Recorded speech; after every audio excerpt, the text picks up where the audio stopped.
Sorry, guys. That was a little bit of a malfunction. I played the wrong one there. I was like, oh, shoot, wait a minute. This isn't the right one. Well, welcome to our day, guys. How are you doing today, sir? How is everybody out there? Well, I'm feeling like setting up the bad signal myself. Shoot. As you can see, we are a little bit late today, guys. I am filling in for Ben. I have Josh here with me. Josh, seriously, how are you doing today, sir?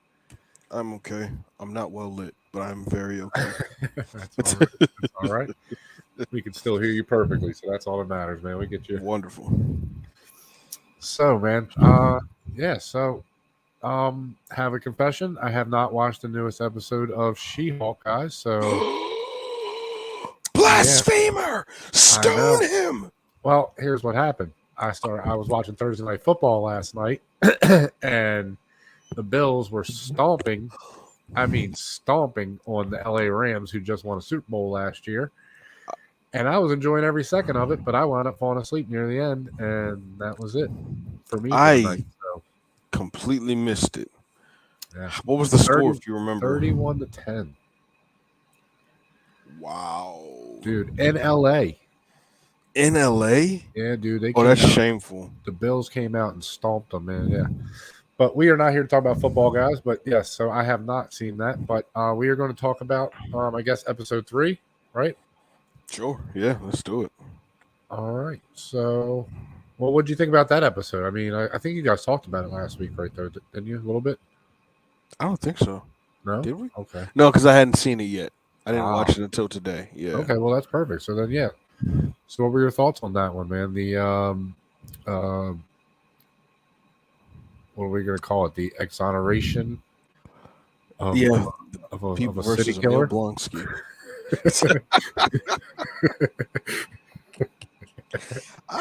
You know what? I tell you what. I'm a little torn. What? I'm gonna tell you why. Now I know the post credit scene has been very controversial. Yeah, I yeah, honestly, I yeah. didn't see the episode. I mean, I saw like the meme pop up for it, or the picture that was posted, and everybody was angry. I myself, I'm not gonna say that I was angry, but it was like it was just to me, I cringed, and then I hear that song. I've heard that song so much that my ears just leak cerebral spinal fluid, and it's just Yeah, awful. And I'm just to me, I'm just annoyed, and I I know like gotcha. it's just like I don't listen to Meg actively. I don't, Yeah, I but wouldn't I say I know that no. yeah, I don't, I mean, I but know of her. Don't get me yeah, wrong. I mean, I know who she is, but I don't. Yeah, I'm not an active listener nah. of her But I know she music. has So. better. She definitely has better songs out there, and Oh, yeah. she's a much better lyricist when it comes down to like I heard her freestyle once. I Uh-huh. was like, if you do this, you can really change because like she can talk about some legit stuff instead of like the same old copycat method that seems to have been going on lately with a lot of. We can talk about that on your channel at some point, but Hey, absolutely, man. No, we that's can. yeah, Yeah, definitely. Shout out. um. But other than that, I mean, then there was the whole thing with Emil Blonsky. Like, I found him hilarious. Yeah. I did. But I also want, like, I need more Abomination, just like angry, Oh, we're ready getting to there. fight. Oh, I we're feel getting like we are. I do there. feel like we are because, Because now that he's a free man and he mhm. has control of it, he can be a good, a superhero now. He can be or an anti-hero, whatever you want to call him. So, Yeah. I so think maybe I'm just stuck on well, he's going to be in Thunderbolts. Thunderbolts, right? Okay, yeah. So Yeah. we'll see him. We'll definitely see We, him. we will. I don't know. I think I'm just in my mind when I think Abomination. I don't see the anti-hero. I Sure. don't Oh well, he's yeah, not no, not an definitely. anti-hero at all. I mean, he's Yeah, always been strictly a villain. So I've always yeah. But I look at it this way: they're putting these teams together because there's going to be another Avengers Assemble moment like we got in Endgame. And there's going to be another threat where we need these types of people on, you oh know, yeah, on all on this fronts. side in order Yeah. to win. So maybe we see whoever the new. Maybe Kang brings Abomination in somehow, brings him over to his team. I don't know. I mean, this is kind of like, right now it looks like Marvel is Jon Snow trying to assemble the wildlings. Well, yeah. Oh, absolutely. No, like, everybody's going to the good side now. I think. But I think in some ways that grounds the MCU because if you think about it, you know, even the villains, they're not stupid people. Like nobody's stupid. Like it's not comic books in the sense where like everybody's just kind of doing what they're supposed to do, be good, be bad, whatever. mhm. Where these are character. I mean, these are people. They have feelings. They have different experiences. So I think it grounds it in the sense that we would see people even like Abomination being like, yeah, I don't know if I should go on the other side because they're all going to come and just No, team that's up a good on me. point. That's a You good know what I point. mean? Yeah. Like maybe I should be just, I can still maybe do some stuff under the table, but Mhm. on the surface, I got to look like I'm on the up and up because they'll just come and destroy me. Mm. I mean, but see, then that takes me back to that time when we had Noah on and we were talking about Obi-Wan. Okay. Or no, I think no, in the Facebook group he had said, is this going to be like a Riva redemption or is this going to turn into a Riva story? And so Okay. I pose the question to you, like, do you feel as though every character needs to have a hero turn, or should some just like, other than like the big looming threats that we get, should Yeah. we have some villains that end up just staying villains, like they can be redeemed, like See, I Doctor think Doom? the Thunderbolts are going to be more of that. Like, I think it's going to be because, like, remember, we're getting that, Captain America who just killed somebody. Yeah, Also, right. you know, you U.S. know that. agent. Yeah. So, yeah. Well, but you know what I mean. Yeah. No, I got So, you. Yeah, yeah. in that within that team alone, I think we can get some of that where they're still it's almost like the Suicide Squad. Mm-hmm. Do you know what I Yeah, mean? yeah. Where they're just kind of like, look, we have control over you. You got to do do it however you have to do it, but get the jobs done that we send you on. Like we're going to send you play. You need to get the job done. So maybe that's how it is. Maybe they kind of have a little more freedom in the sense that they can just go and just destroy. You know what I mean? Just destroy No, you're not whatever wrong. bad guys they have to destroy. So we don't know yet. So, but I think that might be where that comes into play. Where they're not quite good guys, but they're working for the team right now, at least. What if what if when Thunderbolts comes around, there's another team they have to fight, and I feel like I know which team it could be. Who we got? Who we got? Squadron Supreme. Uh huh. Be- Okay. I think because Okay. there's a lot of people, even myself, I would not be opposed to if Henry Cavill is announced as being a part of the MCU. Saying if, Okay. um, Okay. I think that if they decide to make him Hyperion, he could lead the Squadron Supreme. Oh, really? Yeah, yeah, man. He could Wow. lead the Squadron Supreme because they're really not good guys either. And Yeah. so if they're going around wreaking havoc, and they have to send like some other baddies after them, I would definitely be down to see that. Yeah. I think that'd be a really good conflict that we could see. What about the Dark Avengers, man? Do you think we can get the Dark Avengers? I don't know when they're gonna do it. I just if they do it, I guarantee you it'll be post Secret Wars because I What just don't about the think they West have it Coast in the Avengers lineup. with um White Vision. White Vision out there? Because he's out there somewhere still. We don't know where he is yet. I don't know. I'm like, okay, when you see the name Avengers, right? You Yeah. think that needs to be on the big screen, obviously, Well, yeah. But it's just because of, I think they'll pull that more like a Young Justice, where that actually might be the first time where they take the Avengers and Sure. put them on streaming and on TV because it's the B team. Um, How we doing, sir? How we so doing? Joe, welcome, brother. Um, Absolutely. with them being like, well, maybe not even the B team, but you know what I mean. Like they're Yeah. not. You have the main Avengers, and then you have all of your sub teams. You got West Coast, you got Young That Avengers, that's and I what I'm saw thinking. Yeah. You know, And I'm thinking we're gonna have. Well, I think it's gonna be. You're gonna have the Avengers. You're gonna have the X-Men and the Fantastic Four all at some point at one time. I think. And then, like you said, we'll have then like some of the lower teams underneath of them, like the Thunderbolts, like the dude, maybe. Oh, dude, they did this was pretty epic. They did that, dude.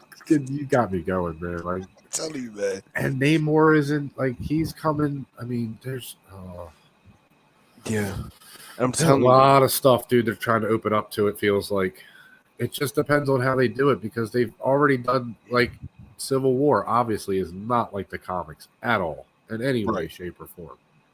Yeah. But it has the essence of what that story was about, which was the conflict between Tony and Cap. So we did get that, but the story itself is nothing like the comics. That's why I think there's going to be like Wakanda Forever. I think that is going to have some roots from Doom War. And Dude, I'm so excited for that I'm, movie. I really am. man, I'm so excited for Wakanda Forever, man. I'm telling you. Black Panther is like easily one of my top 3 MCU movies of all time. it's a great. I need to send y'all that clip. I love that movie, man. I have to send you that Wakabi and Okoye deleted scene. Because although I didn't feel like like I said, it's a great movie. It is.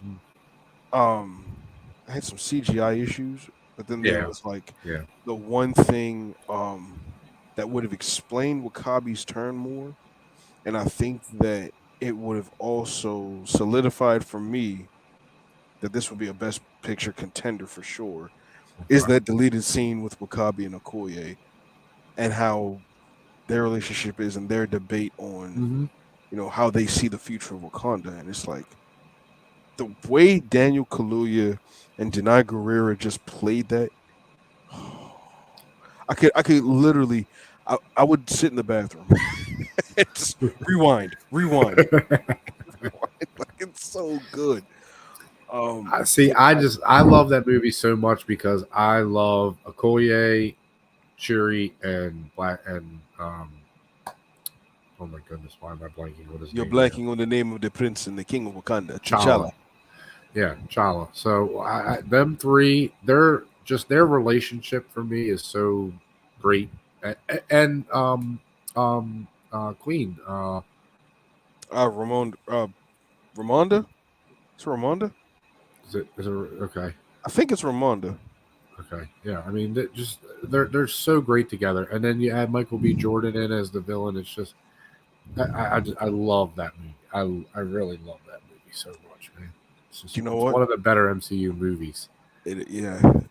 No, you're not wrong. It's easily like what? See that, but I feel the same way about Winter Soldier. I think Winter Soldier is better. Is probably the best made film in the MCU. I think it's the best film in the MCU. I don't. It's not my favorite, but I think it's just the best film because it's not really a superhero movie. It's really a spy thriller. Yeah, it just happens to have superheroes in it. I see what you mean there. No, you're not wrong. I can just think of all the scenes in my head. It's so good. Man. That It's end so battle. good. I mean, that end battle is definitely a superhero movie. I mean, you can't deny that. But up until that point, it's a straight up spy thriller, man. I mean, it's really good. The hand to hand combat alone was crazy. Just when Bucky and Cap were actually on the highway, duking it out for the first time. Dude, that scene on the street when they're fighting, is one of the best. Yeah. Pop, pop, pop. I agree. Knife flips up, just tries to. Oh my God. Yeah. I think I probably lost a nut that day. No, like I said, I love that movie. So yeah, that's one of my favorites. But getting back to She-Hulk, man, because we've gone off a little tangent here. So here's my thing with this show. I think what I love about this show is exactly what this show said it was going to be, which is it's a 30-minute comedy, man. It's what is that show? Ally McBeal. Ally McBeal, you know, superhero style. I mean, that's what it is, and that's exactly what we get. So, her. I think she's killing it, and the reason we get Megan Thee Stallion is because they are friends. Tatiana Maslany, is that her name? In real life, or Yeah, in real life. oh yeah, okay. Her and Meg Thee Stallion are friends Okay. in real life, and she wanted her in the show, so she got her in the show, and she wanted to be on the show. So, and apparently that scene wasn't scripted; it was just them messing around, and they filmed it, and it got that's the post. That's funny. So That's funny. yeah, dude. So that it didn't bother me as much, I would say, but I get what you're saying. But again, this is a stupid comedy. Like this is to me that's what this is. And I'm okay with that because there was a lot of Yeah. laugh out loud moments that I had watching that thing. I love the Wong scene at the end where he's like, "And we need to talk to you because you committed a felony." He's like, "Gotta go." He's like, "I'm out." I love Wong. That you Wong had is great, man. He's literally the GOAT, the great one himself. Dude, I don't think he's ever been back. Like every scene he's ever been in the MCU so far, he kills it. He kills it. Straight gold. Yeah, absolutely. Yeah. I just see there was that other scene with Emil and it's the all the pen pals that were coming. Oh my god! Yes, like I died, man. He said they're all like my age. Well, the one dude's like, "How's he going to support himself?" And she's like, "He's got all these women that just want to support him." The harem of abomination. She's like, "All right." I love it, man. No, I love it. It's exactly like I said. It's exactly what they said it was going to be. Fun and fun, and I think that's what we're getting, man. I think that's exactly what we're getting. Yeah, dude, her twerking as like 7 foot whatever tall was so funny looking. It's so funny looking because it just doesn't look like it. Doesn't look right. It doesn't look right at all. It just looks like how do I put this? Loose Jello. That's just. It's like, oh no. Wow. Yeah, that's terrible CGI buttocks. Yes. No. I'll tell you what, though. The thing with the Runa, the light elf, I thought it was. I definitely fell out laughing with the when she started impersonating the judge. Mm-hmm. Yeah. Like, yep, 60 days. That's your sentence. Impersonating the judge, and then the whole ordeal when Jennifer had to testify about what's his name, Bukowski. Yeah, that whole thing, yes. And she was just like, "Oh, yeah, he's disgusting. He's delusional. This is why he cannot. He would think that he could pull her because I fell out when she said he thinks he's a New York 10 and an LA 11. It was like, that's that's right. Yeah, that was a funny line. That's a funny scene. That's definitely a funny scene. Yeah, because she just gets to go off on him, man, and it's great. Hey, deservedly so. Yeah. Oh, absolutely. It was horrible. Yeah, horrible. No, it's funny. And then, like, did you? No, that wasn't. So he actually believes that he's dating. Right. You think you could pull her? I don't think so. I don't think so. Yeah, not at all. Such a good. Yeah. Good stuff. Nah. Do you what do you foresee like happening later on? Do you think that this show is gonna? We know it's a comedy, but do you think that there will be some consequences that lead into other things that take place? I mean, something's going to happen, obviously. I mean, they're not going to bring her in and not have her connect somehow, moving forward. So I would say probably more of a post-credit scene or two at the end of the show where she connects. I think this show is just going to be what it is. Whatever the big bad winds up being, and we figure that part out and all that, then which we kind of have, but we'll see how how it goes. I just had a thought, but you didn't watch episode 4 yet, and I almost confused myself. Yeah. Oh boy. Is there a reveal? There's a reveal. I heard there's a lot of cameos in this show, so there's a lot of cameos, but then there's also well, did she get mugged? yeah, I saw that part. Okay, so Yeah, that was I saw episode that. 3. You Yeah, noticed what that team was alluding to, right? Oh yeah, I said, yeah. It's the what are they Wrecking called? Crew. Wrecking Crew. Yeah. Yeah. It's okay. All Yeah. right. I mean, look, dude, there's all that stuff is happening all the time in the MCU, man. Those little nods to little things. I mean, it's not usually as in out in the open as that one is, but yeah, I've seen them make a few references, especially in the background of certain things where I'm like, I know what that is. See, Well, and that's how the Stallone team show up in Guardians. Guardians 2. Oh When yeah, Stallone yeah. and the team show up. Mm-hmm. That's the other Guardians team. That's the original team that yeah. Dude, it's so That just crazy. blew my mind. I did not realize that. Yeah, it's so crazy. Wow. See, this is why we come to the Jedi. They reference Master that for kind of all stuff things. all the time. And again, I mean, that one was kind of obvious too. But yeah, it's crazy. Like some of the stuff that they, especially one of my favorite scenes is in Benicio del Toro's place. The first time they go there. Nowhere. Yeah. When the first time they go there, the first time we ever go there, when they're walking through and you're first seeing everything in the cages, dude, some of the stuff in those cages is crazy. Like crazy references. And I'm just like, oh, you mother.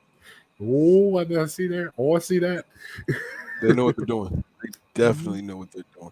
See, and it's always And I fun love to the go Howard the back. Duck reveal, which I'm still waiting for that. I don't care what it is, show, movie, give me a short, anything, just give me something with Howard the Duck. Because I used That to has to love that movie as a kid, dude. That has to happen. I Yeah. think that I think they'll make a reference to him in She-Hulk. It would be I hope perfect he for it, comes actually. back, dude. I You hope they know. get him back. Do I you- want to see him and Jessica Jones work together. Private eyes working together. Howard the Duck, Jessica Jones. Yeah, I said it. Somebody come fight me. I want that meme right now where that dude's sitting at the table and it's like You heard it here first. Change my mind. Howard the Duck, Jessica Jones, change my mind. I tell you what, they do that. They have to give you a contract extension. I want it. I'm telling you, They have to. Unlike Lamar right now, they got to give you some money. They got to give you some money, man. Nah, Lamar don't deserve that money, man. Come on. Not yet. I'm not. That's And the only reason I say I just want to be fair because Lamar is a beast, and there's no mistaking that. He's won MVP. He's made a run in the playoffs a couple times. I mean, it's nothing against him. It's just he still doesn't know how to slide, and he is going to get hurt. He really is. And from their perspective, I don't understand. I do kind of understand their side of this, where they're like, "Dude, we've tried to tell you to slide, and you don't listen." Like he's eventually going to get hurt. He really is. And I don't want to, and I don't mean that in like I hope he does. I mean that in just it's going to happen because he takes too many chances. But he is electrifying. I mean, there is no doubt about it, dude.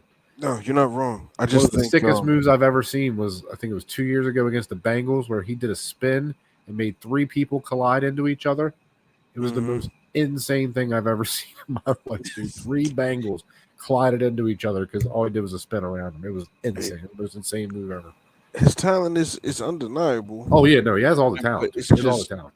I just think and we'll work this back to Marvel, but sure. I just think with him, it's just I don't want another RG3 situation. And RG3 actually that's what I think they're worried about, and that's what I'm worried about with him, dude. Because I like Lamar. I think he's absolutely going to be a stud if he has a long career.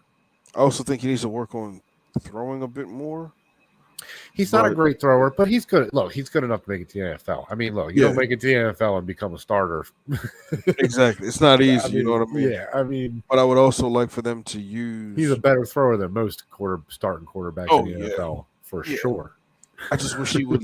I just wish they would use our fullback more, especially in like Mm. those short yardage situations. That way, we don't have to have him beat up so If much. they're going to run with him, man, they need to run the triple option and just let him pick who he wants to throw it to. Because Yeah, but the other part about it is too, that's why I respect Russell Wilson so much, dude. Because Russell Wilson was a running quarterback. He absolutely absolutely. was. But he could And throw the lights out too. yeah, he's definitely a thrower. Yeah, But he relied on his legs a little more than he should have at early in his career. And he made the decision one year to just say, I'm going to stand in the pocket and take those hits and throw the ball. And now he's one of the best pocket quarterbacks there is out there that can run, though. He absolutely can still run. But he learned he couldn't just use his legs to bail himself out every time. He had to actually learn how to throw, and stand in the pocket and stuff like that. So I respect that man so much for that because like before him, man, like Vic, people like that, they just didn't do that, Randall man. Cunningham. Yeah, Yeah, Cunningham, McNabb. I mean, there's a lot of them that just didn't learn how to slide, man, and didn't learn how to not take as many hits. it's crazy. You know what else? I'll tell you what though. Speaking of sliding, I didn't realize how they just slid Wolverine into that whole newspaper ad, and she. Ah, see, look, telling you, we're getting him sooner than later. Do you think it'll be a standalone movie with him, or will it be a legitimate X-Men movie? Dude, I just want them to do. I want them to be like, come to Hulk and be like, look, there is somebody in the wood somewhere attacking people or whatever. He's terrorizing people. We need you to go and get him. And we finally get Wolverine versus Hulk fight. I'm not opposed to that story. I See, want them two to fight oh, so damn bad because I've seen that animation. What is it, like 15 minutes or whatever, where Wolverine has to go and bring Hulk in because he's losing yeah. his mind and going crazy. Hmm. That fight scene is even animated is one of the best fight scenes. Oh It's yeah, so good, man. He's man. just ripping Wolverine apart and he's regenerating. And dude, just that fight. It's so. I want to see that in live action so bad. If they did So that bad, rated R, oh my god, man. It's that one of the would. best. It's for me. It's just That's what I think for me. The MCU is missing, and it did it in Avengers. Is the infighting that Civil War obviously too, but how they didn't always get along in the comics. They fought each other just No, as much as they fought definitely. the other people. So like that stuff I think doesn't come to the surface as much as I would like. But again, I mean, we're still getting 30 movies and 5 series and It's whatever else we're getting. I mean, it's not like I really have anything to complain about, but still, it's insane, man. yeah. Like that's You one of know, my favorite scenes in all of MCU is that Avengers scene where Thor and Iron Man and mm-hmm. who is a Cap, Cap. where Yeah, they have that little fight scene, man. I just love that because it just that's how it is. That's how they were. They always had those little tips where they would just get in it with each other, get into it with each other, and just go crazy on each other. Can I just say one of the most emotional, powerful, absolutely awe-inspiring fight scenes within the MCU Okay. was that Tony and Cap scene in Civil War. That whole fight, man. At the end, Honestly, oh yeah. Listen, I yes. said this Oh, I know what myself, you're talking about. and people may disagree, but I really felt like Robert Downey Jr. should have been acknowledged for like an award. Dude, are you kidding? That They movie, all should like, have at some oh point, man. my, They're all great. like what? They're not all always great, but they're all great in their characters, man. They Oh are those yeah, characters, yeah, man. I man. mean, they just are. Winter Soldier should have gotten something. I would have given that a Best Picture Yeah, nomination. for sure. Honestly, like Civil War, For sure. I think should have gotten one. Just like the whole time I was on the edge of my seat, and the story was just so complete, and it was different because now we're seeing them like you said, the infighting. We're seeing the infighting taking place. Yeah. And how it really split them all up. Like this isn't something that just okay, we're all together, guys. We got this threat. Let's fight. Yeah. No, like it was almost like that relationship hump. There's Yeah. like that one. Well, you Everything got is to remember always the journeys they've always both been on up to that point, man. yeah, They're complete opposites in the beginning, as far as Tony Stark is all about, you're not touching my stuff. Like you're not coming. The government ain't coming anywhere near my stuff, especially the military. Y'all not touching my technology. And Cap is all about 100% government. Let's gun ho. And then and we see in Avengers where he sees the weapons being made from the Tesseract, and he starts to change. And Tony starts to be he loses or he creates Vision and or Ultron. So we see that turn in him where he's like, I need to be under control. Like I maybe I do. Somebody needs to look over me. And then we finally see in Civil War where both of those ideas, I love those two storylines from them. How they make them so much opposite in the very beginning, and we just get that slow turn over time of the two characters to the opposite. So great. No, I completely agree. Which One leads second, right just into the charted the storyline of Civil War of them two going at it, because now they're on the opposite side of where they started at, and now they're still opposites of each other, which is just so great.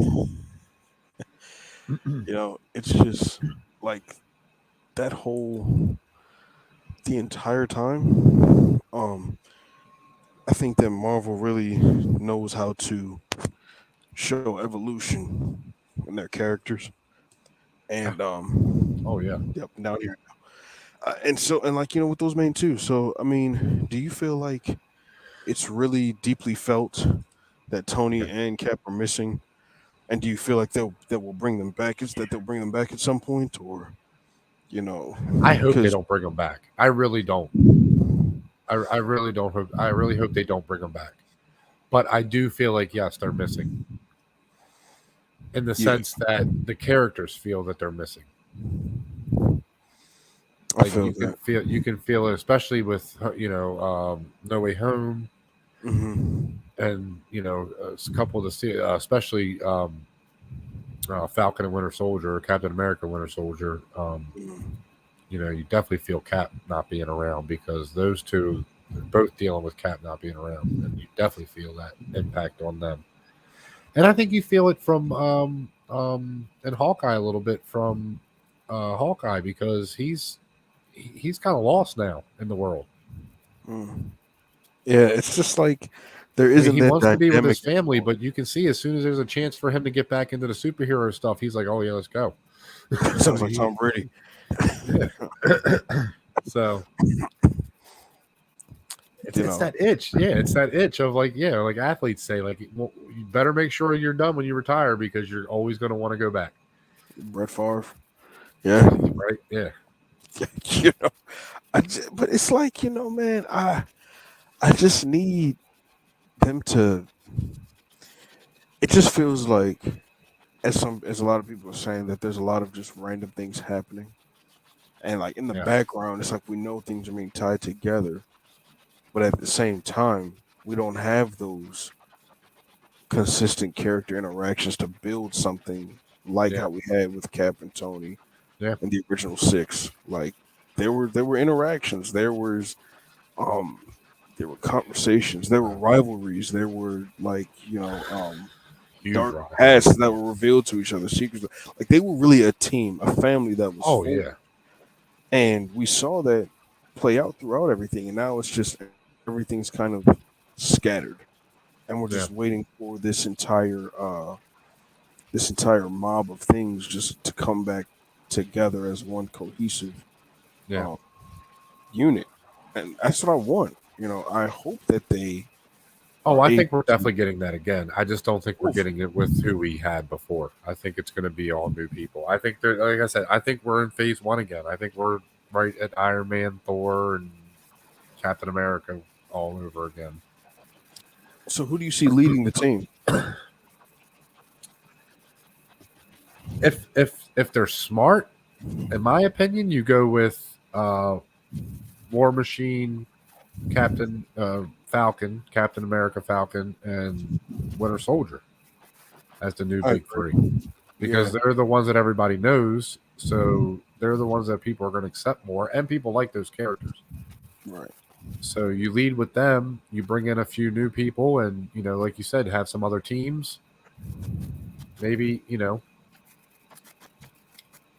I'm here for it. They just have to do it. They just really I mean, because you got to think, like, Kate Bishop, what is she? You know, she's not going to be ready to be an Avenger for at least 5 or 10 years. So when she like 18 in Hawkeye? Something like that. So yeah, I mean, there's going to be time where we have to train her up. We got to train all these people up to be ready to be an Avenger. So, which is why I think you know, we could get Captain and Iron Man back only because of the multiverse now. But then I just feel like that's cheap, and that's kind of how I feel. But they introduced it for a reason, man. They're not going to not use it. Yeah, I know. Unfortunately, yeah, like it would. It's not smart because you already have that in play. But I think what's going to happen ended. Go ahead. Sorry.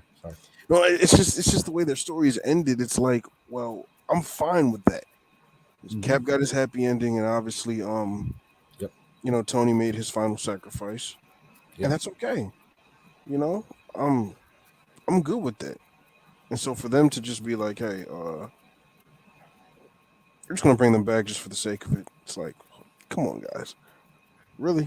I don't know, man. I agree with you. I just think that they're going to take advantage of having to be able to say, here's a new character. Well, where the hell have they been? Oh, multiverse. That's true. We got them from another universe. What if they had different actors doing it? Or do you think that would just be like, yeah, nah? I still want to see what Tom Cruise looks like as Iron Man. Be crazy, bro. That would be 4'5" Iron Man. 4 foot. I mean, still he's 4'8". He's at least 4'8". Gotta be. So if he does that, we need to see Vader Stewie for sure. Dude, I want to see it. I want to see it so bad. It's gonna happen. You know what? Speaking of, I know we talked about this earlier. What are you expecting to be announced at D23? Yes, man. Yeah. Well, we kind of talked about a little bit what we thought about Star Wars, but overall, I don't know, man. Marvel, we're definitely going to get some more movies, I think, in phase, 6, with the Avengers Kang Dynasty. Is that what it's called? Yeah. Kang Dynasty. See, and so that's the next time we're going to get the Avengers. Mm-hmm. Twice in a year. Yeah. So we're going to get another Endgame and Infinity War level movies, I think, is what they're going to be. I'm excited for this, dude, because if they do Secret Wars, which is what everybody keeps saying they're doing, then dude, this is going to be so exciting because they can introduce everybody through Secret Wars if they can do it right. We can get everybody. Yeah. And the whole battle world situation, there will be a lot. If that happens, there will be a lot of death involved. And so I just had a thought. Watch this. This may not be. Just hear me out. So, in She-Hulk, right? Yeah. We see Hulk in that ship. Goes wherever he goes. Let's say he goes and he has some words for Grandmaster. Okay. Deals with Grandmaster, and maybe somehow, some way, his rage led him to become a tyrannical leader, which makes him Maestro. And Maestro's the one that also plays a role in bringing Battle World to the forefront. Don't mess with my heart, man. Don't mess with my heart. Not right. Not right. I know it's far fetched, but it's like, no, dude. Look, I truly believe in this MCU. Anything is possible, especially with the introduction of the multiverse. The multiverse, for me, at least in my mind, opens up anything and everything. Yeah. I just hope they don't overuse it. That's what I hope is they don't overuse it. I hope they use it in the right places where they need to. Yeah, I agree. Because man, like have you watched Miss Marvel? No, I'm going to. I just when they announced, I just There's a didn't have the reveal interest. in that, man, that is huge. I mean, huge to the MCU overall. It introduces something that we already know is coming, but it's absolutely already a part of Oh, the MCU now officially. I know what you're talking about now. I know what you're talking about. I didn't watch it, but I heard it discussed. Okay, Uh, the whole she's a mutant. she's a mutant, and then they play the yeah, they play that. Yeah, oh yeah, dude, that's what I'm talking about. They straight up say X-Men. They straight up say it. Really?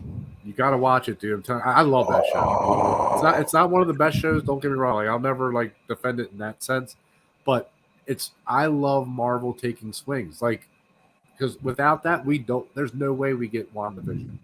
There's no way we get Loki. yeah. So they're taking swings, man. Some of them don't hit for everybody, but I like these shows. I like all the shows for what they are, for what they're supposed to be. That's interesting. And you know what? I can't be mad because Marvel takes a lot of liberties. They do a lot of things different from the comics. Yeah. Like they pull from them, but they put their own twist on them. Yeah, well, they can't do exactly, yeah, because Yeah, I mean, we never even got Tony Stark as president. We never even got that that's story, true. That's which very true. was actually the what led to the Civil War originally. Mm-hmm. Well, Or not led even to the it, but it was story, part of that story. Yeah, right? Or even because the he leads story the with Avengers and becomes president, and then they come up with the Accords, and Cap's like, "What the hell are you doing, dude?" He's like, "You're one of us, and you're going to put that on us." And mm-hmm. he's yeah, that's what actually kind of sparked Civil War in the comics. Is Tony's president, and they come up with the Accords, and he stands by it, and Cap's like, "Dude, what the hell?" Like, Yeah, because what so, was it? Alpha, not Alpha Flight. It was some young superhero team. They were fighting Nitro, and they got into that fight. Nitro blew up the school, killed a bunch of kids and teachers for like several blocks. I'm And not sure. That one I no, don't remember off the top of my head. yeah, like that was one of the events that was one of the events that sparked it because there's a still image with I believe Tony and Cap standing over the rubble with the American flag in the middle. And they're just like it was kind of almost akin to 9/11, which was just Now I 5 years. remember that. I remember that scene, Yeah, them two yeah, standing together. But I don't. Okay, I have to see. It's been a while though. I have to go back and read it and go through it yeah. again. I know that was part of it. I think was Cap's assassination a part of Civil War too?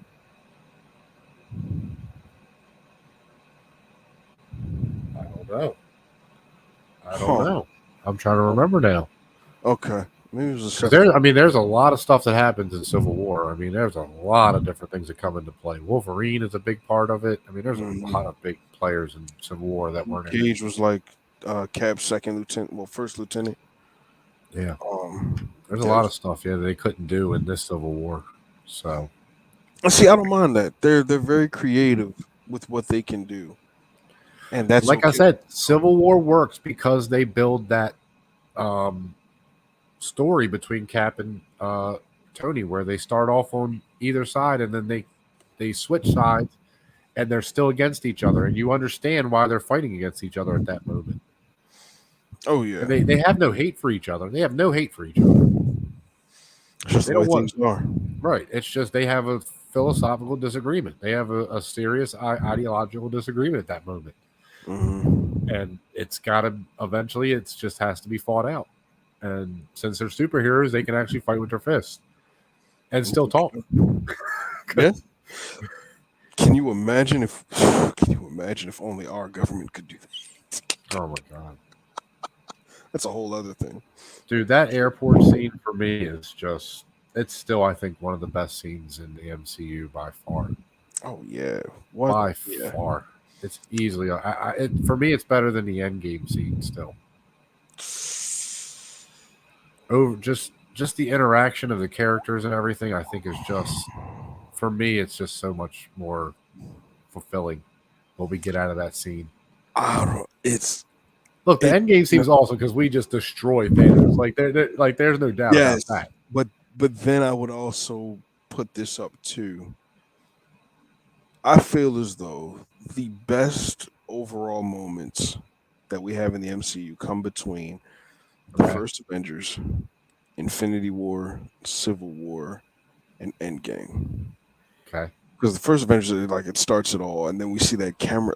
That Oh my yeah, the circle. Yeah, the circle God, camera. Yeah, when I tell you the absolutely, theater was like a church revival, it was insane. I never dude. Everybody imagine a was feeling standing like up, you're cheering having. and clapping. Yeah, Oh everybody, everybody. gosh, didn't have that feeling again until Endgame. Like, I mean, no, like we were. Civil War was crazy too, but it was more like everyone's on the edge of their seat. Like, Yeah.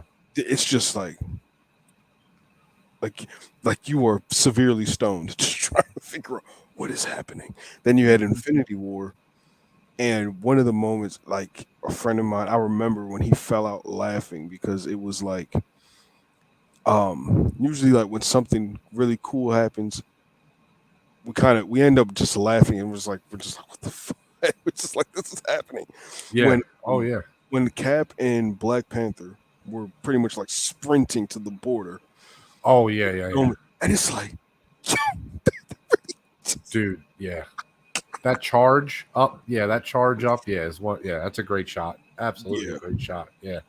like, No doubt. and, and I will, Oh, one of the greatest shots for me is that one in Endgame where it's Okoye and Pepper as Mhm. Lady Iron Man or whatever you want to call her. Rescue. Yeah, and when they all get together, the women Avengers, man, I want to see that. I want to definitely see the female Avengers, dude. See, so let me ask you this: did you feel like that was I know like people say there's always fan service, but did you feel like that was a cheap gimmick? No, because they did it in Infinity War too, where Okoye gets what's her name, and they all go together. It was Black Black Widow, Widow, Wanda. Okoye, Wanda. Yeah, they all go together and fight together. I mean, I don't mind, dude. I love moments like that. I like any moments like that where just a group gets just go crazy on some shit, man.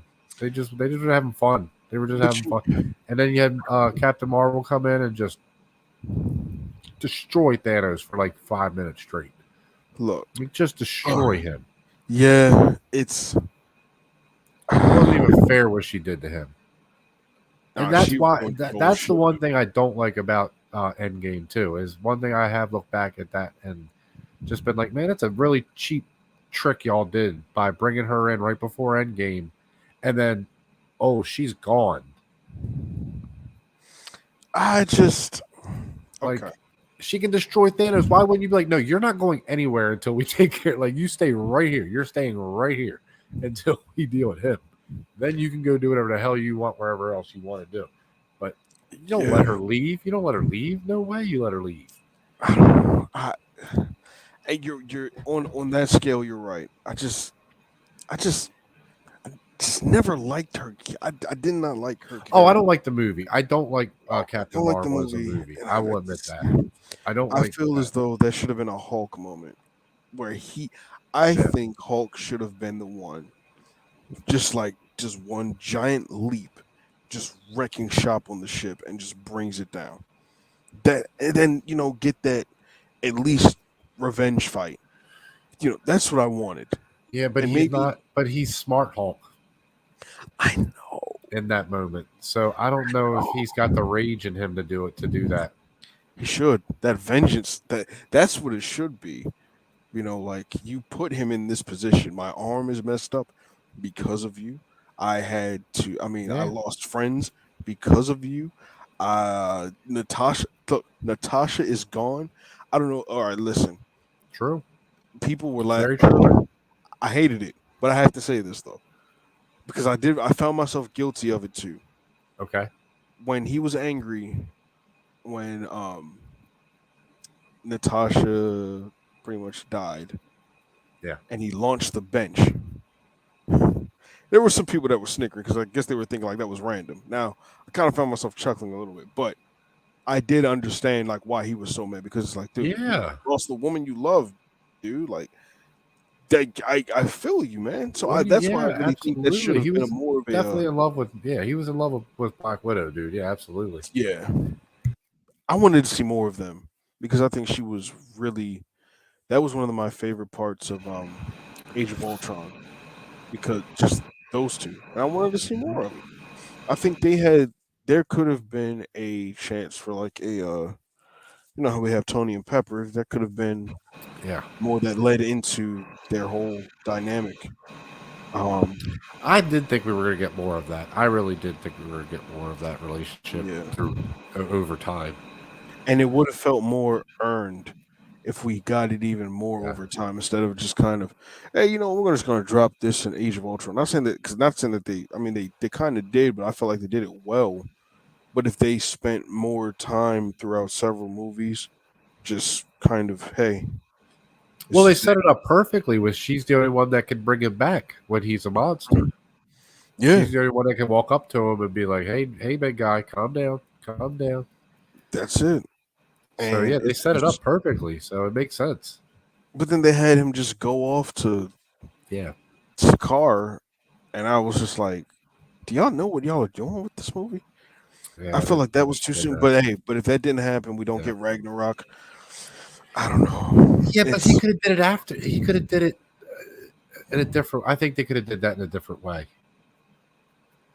maybe not, and maybe not so much leave to go to Sakaar. Maybe he could have went somewhere in the desert, like we know that Hulk seems to. That's where he goes. Like even in the show, give prime example. Because I was telling Ben about it. Uh, Agents of Smash, Hulk and the Agents of Smash. Yeah, This is something I would love to see happen on the screen, on the big screen, where Hulk is leading a team of other Hulks. So you've got him, you Planet got Hulk. She Hulk, you got A Bomb, you got Yeah, Red Hulk, and then you got Scar. And so they're all based in New Mexico. They're this Hulk team. It's it's so good. I enjoy it. It was on Disney XD, like when Marvel obviously still being hot. They were putting out a lot of like their animation on Disney XD. So yeah. they had Ultimate Spider-Man with Drake Bell. They had Avengers Assemble. There was Hulk and the Agents of Smash. Dude, You Avengers had Assembled is one of the best animation shows. oh I my love god, that show, man. I love that so show. good, so good. And even the one they did Yeah, before that, after the first movie, Earth's Mightiest Heroes, loved that. I don't think I Like watched that one, man. I you, don't think I. oh, No, I you have to will go look love for it. that. Yeah. Oh, I'll have to look for it. Yeah. Yeah, you'll definitely love that one. Is it on? It's Is it on on there on Disney Plus Plus.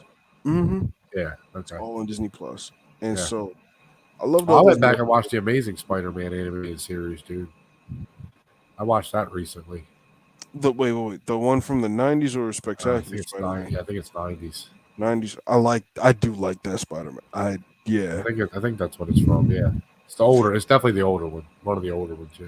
Okay. But see they didn't have the that's one thing I was looking Maybe it was for. spectacular. Then maybe it was spectacular. Spectacular? Okay. I don't know. It was one of the. It was one of the older animated Spider-Mans. I Older ones. got you. See, here's my thing, man. I just hated when I hate when I try to go find something on Disney Plus and it's not there. Yeah. Like the Venom Saga for the 1990 for the 90s Spider-Man show. The Venom Saga isn't there. And I was trying to find it. It's Really? not there at all. It's not there. Huh. Unless I That's have weird. to yeah, because like I'm pretty sure it would have been one of the titles.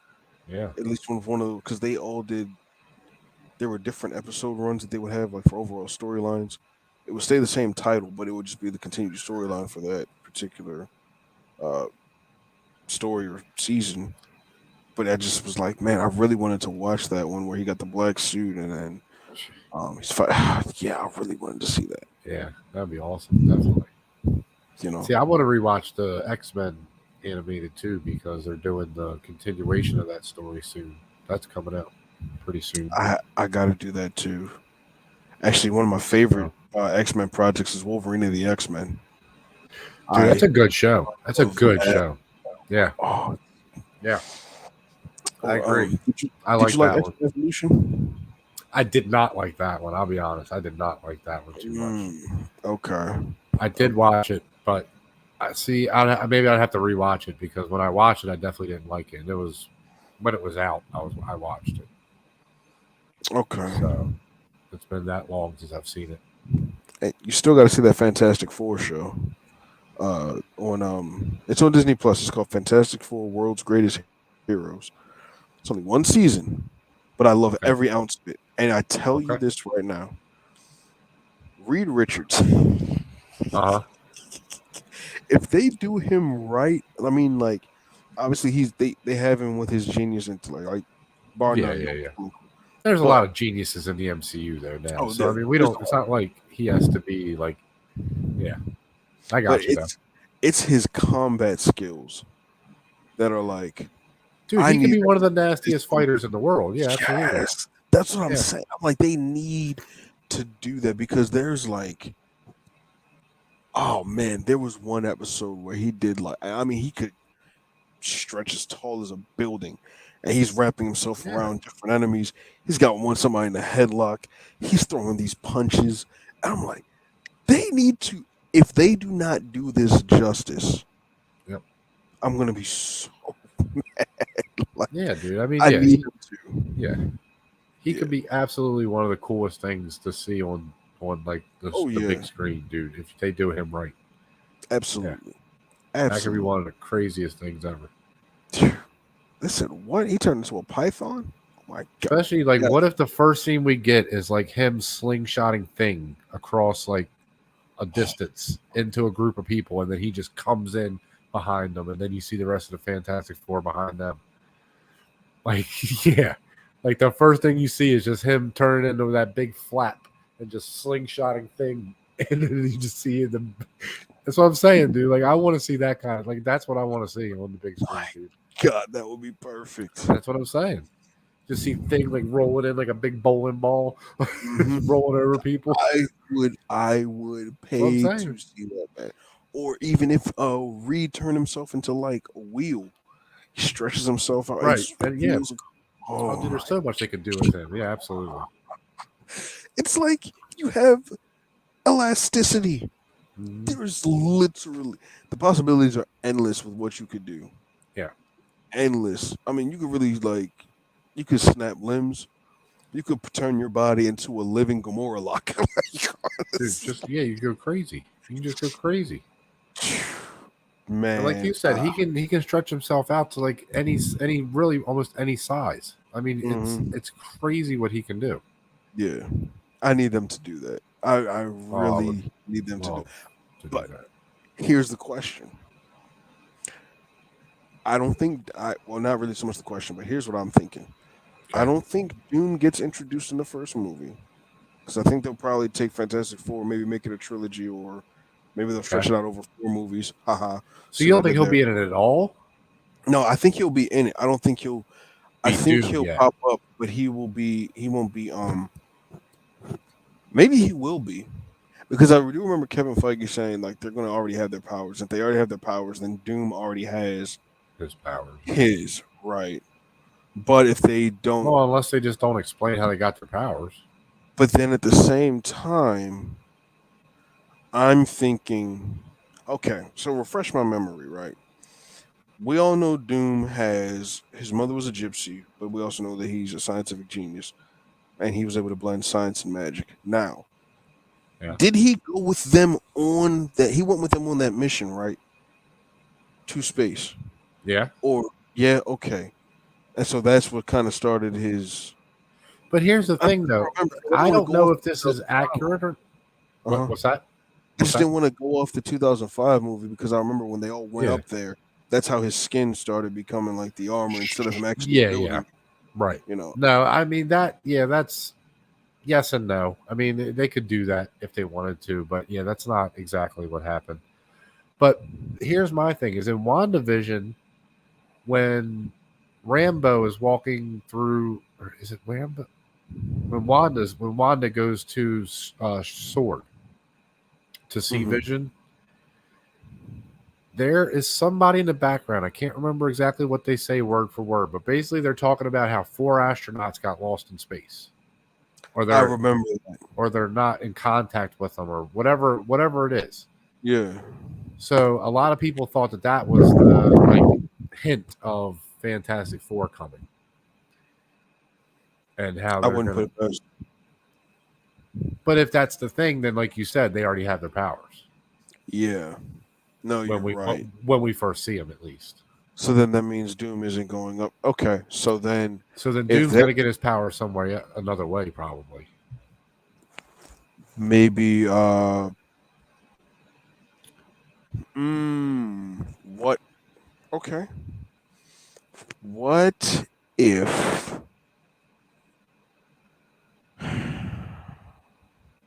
if he steals from Kamatage?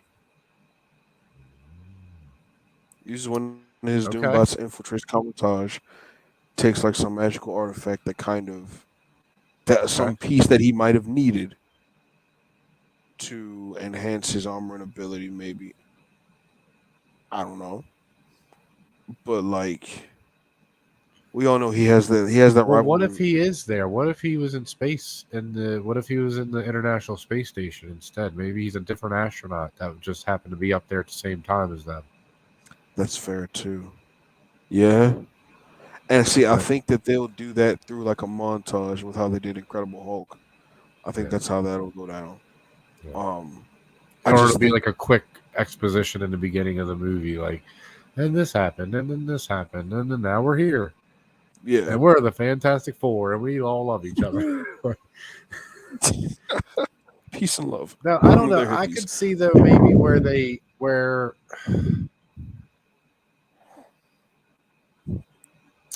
I got it. I figured it out. This is what happens. All 4 right, astronauts lost, and the ones in WandaVision are the Fantastic Four. Okay. Mm-hmm. But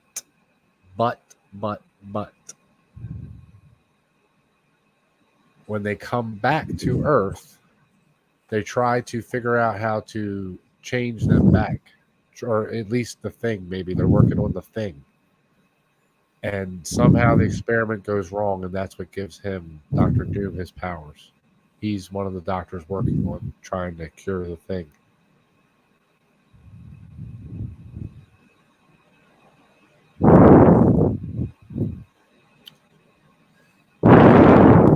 Okay.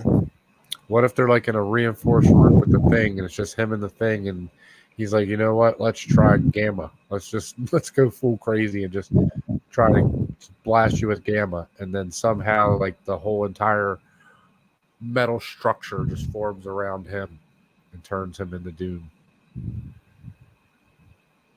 That's how they do the armor. They do the armor and the transformation all at once.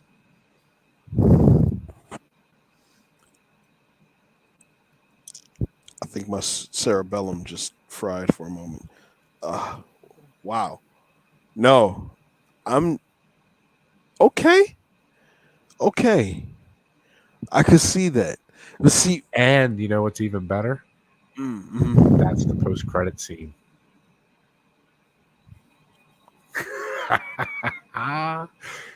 Then he comes in the second movie. Then we get Doctor Doom. Now what? Now what? Now what are we talking about? Talking about bringing people in, and that's how you do it. You're very force sensitive today, aren't you? The D23 is flowing through my veins right now, sir. I can't help it.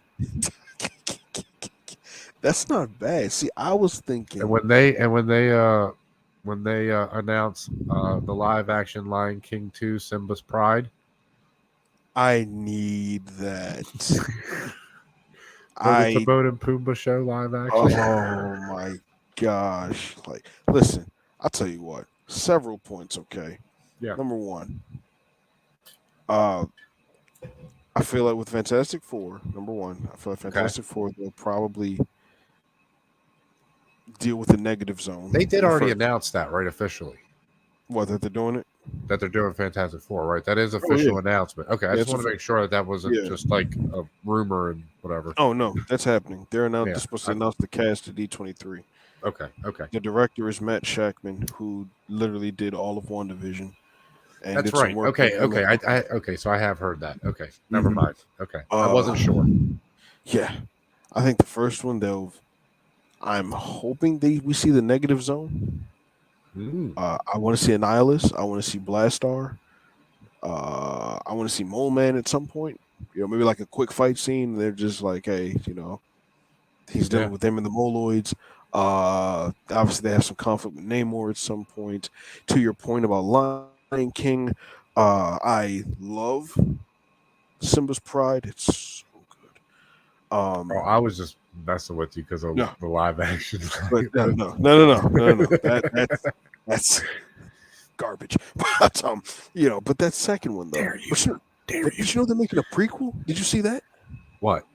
They're making a prequel To for Lion? Lion King. Yes, Why? No, don't do that. Why? that they're doing It's it. too late now. James Earl Jones is too old. They're calling it Mufasa, the Lion King. Don't do that. But they're I not love doing. James Earl Jones too much. Don't do that. It won't be James Earl Jones though. He's my childhood, man. Like Field of Dreams and Darth Vader, and I know. he's my I damn know. childhood. And like I don't know if Sandlot. Barry Jenkins. He's the Sandlot too. Exactly. Which is also on Disney Plus, by the way. Great movie. I love that movie. Oh, so good. You're killing me, Smalls. They have it. They.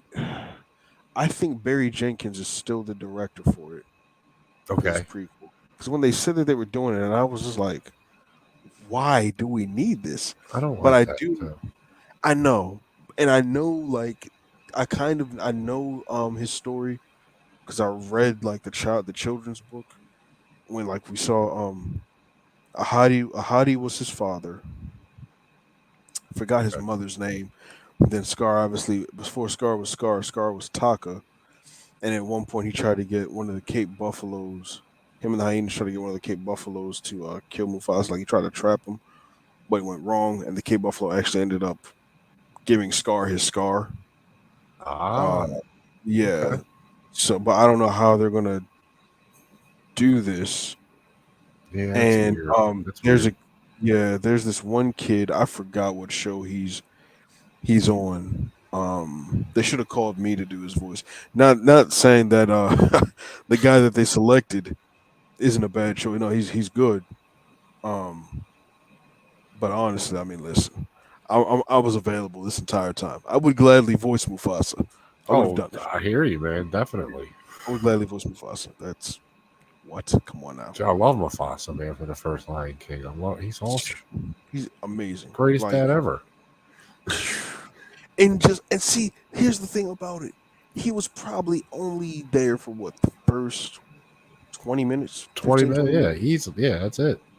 And the way they established him. Mm-hmm. Dude, What? it gets me every time is that nudge in the beginning, after they do the ceremony, and then he's like, "Come on, Dad, come on, you promised you should." That scene every time, dude, gets me every time. Love that shit. Love it. He's your son. It's so great, man.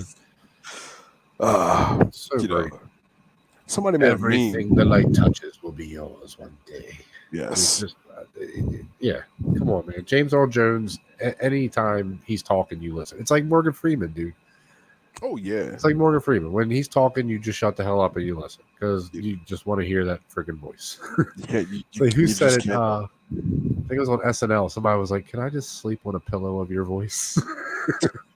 It was to Morgan Freeman. I was like, "Can I just sleep on a pillow of your voice?" It's incredible. It's just incredible. I mean, everything you see exists together in a delicate balance. As king, you must understand that balance and respect all the creatures, Man. from the crawling ant to the leaping antelope. Come on, what? Why has Disney not called me yet? Don, I'm getting you in the movie. You got to playing get it out, Zazu. dude. You got it. Oh, I'll do it. I'll do Zazu.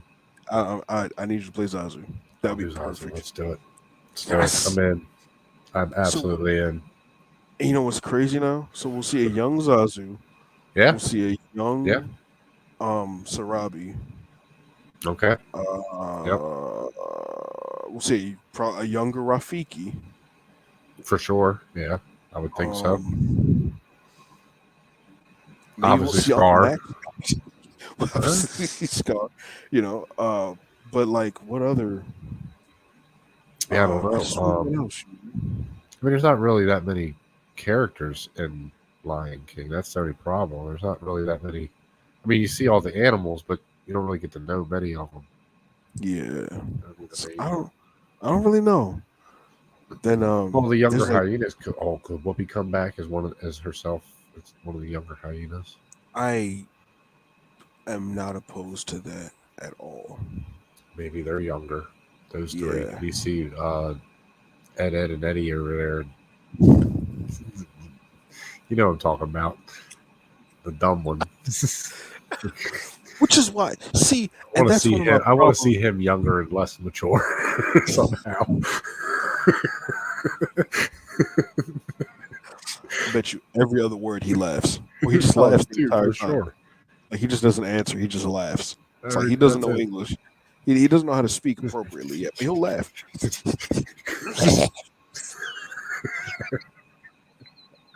Just freaking out all the time. Oh my gosh! Oh, It's like, what did they say? They said, "No, of course not." Ed. yeah, right. Yeah. Oh, yeah. That's it. Just hit. Like, is he having a seizure? No, he's fine. He's fine. Oh my god! They have to do a scene with him like being like bitten by fleas or something. Oh man, yeah. Just treat him like Pigpen for like 30 seconds, real quick. Dude. Oh my god. I'd be here for it. It is like, see, Don. Before I know this debate at some point will be coming. Oh, it's coming. Yeah, we are going to have it somehow, some way, sir. This is gonna We're happen. going to do it. That was one of my problems with the whole thing of when they first launched the movie. It was Here like, we so go. you changed his name because you didn't want to be offensive. I'm like, well, that was his name. Who? We just knew he, Who? Ed, because that wasn't his name in the movie in Lion King in 2019. They changed his name. To what? I forgot. I don't remember that. Like they changed his name because they were like, yeah, we didn't want to be offensive because he was the dumb hyena. But it was like he was funny. We didn't look at it like, okay. Yeah, that's kind of dumb. I don't like that they did that, but I mean, Yeah. I didn't even notice it, to be honest with you. So yeah, I mean, You know, but yeah, I got you. I don't like that either. Yeah, that's it was funny. It's a funny character. Why would you change his name? That's what I'm saying. That was one of my problems. And then with at first they weren't going to put "Be Prepared" in the movie. They weren't going to do it. They were like, it's too much allusion to Nazism. And I'm like, well, Scar was a tyrannical leader on a rise to power. It's not my fault that Disney had them like the hyenas. Well, I don't know, goose step. Isn't Lion King the one that had sex in the clouds in one of the scenes? Because Disney used to do that. The Disney animators used to do that in the 90s. They would put like sexual innuendos in the background in certain places. And apparently in the Lion King, but apparently in the Lion King, like the clouds spell out sex in one of the scenes. Like you can kind of see it. It's not like overt, like obvious, but it's there. Yeah, you'd have to really pause it and really be looking for it. Yeah, I didn't know that until somebody made the picture of it. Right. That's what like, and so whatever, dude. Like, get over it. Get over it. Who cares? People don't know how to laugh anymore. It's things. That's the problem. That is my problem is we just laugh at the wrong things. That's my problem. That is okay. We don't take the right things serious, and we don't take the stuff that's not supposed to be serious not serious. You notice the amount of memes that have been out since the Queen has passed? See, I don't find that. I don't like that at all. See, like, I mean, I don't care. I don't really care about the Queen in any real way. I mean, it sucks she passed. I mean, condolences, obviously. Yeah. But I mean, if anybody's trying to make a cheap joke off of that, you need help. I'm sorry, but you just need help. I agree. Like, They made a meme with Kobe crossing her over in heaven. oh, get over it. Like, come on, man. There's that one. There's Just one. let people have their time of mourning. Like, why do you have to mess with people? Like, why? I don't know, man. It's so. That's like those cops that took the pictures of Kobe, man, at the site. Did you know about that? Yeah, I didn't like that. And they're trying to say they didn't do anything wrong. It's like, what? Talking about you didn't do anything wrong. Yeah. You were literally trying to get like I don't know what you were trying to get out of it. You were trying to get a payday. Yeah. Like here. Off of dead bodies. A child's dead body. His child died also in that crash. People, you have to remember that part of it. It's not just Kobe that passed away. His daughter too. Yeah, man. Like, come on. You don't make a cheap joke off of that. You don't profit off of that. Like, no, that's not right. Not at all. To me, that was just off put. Well, it's like I'll give you one great example. So when Trump was still president, he got COVID, and a lot of people on the left were like, "Oh, I hope he dies. I hope he dies." Like, why? Yeah. Why would you hope he dies? What is wrong with you? They're messed up. People are messed up with terrible agendas.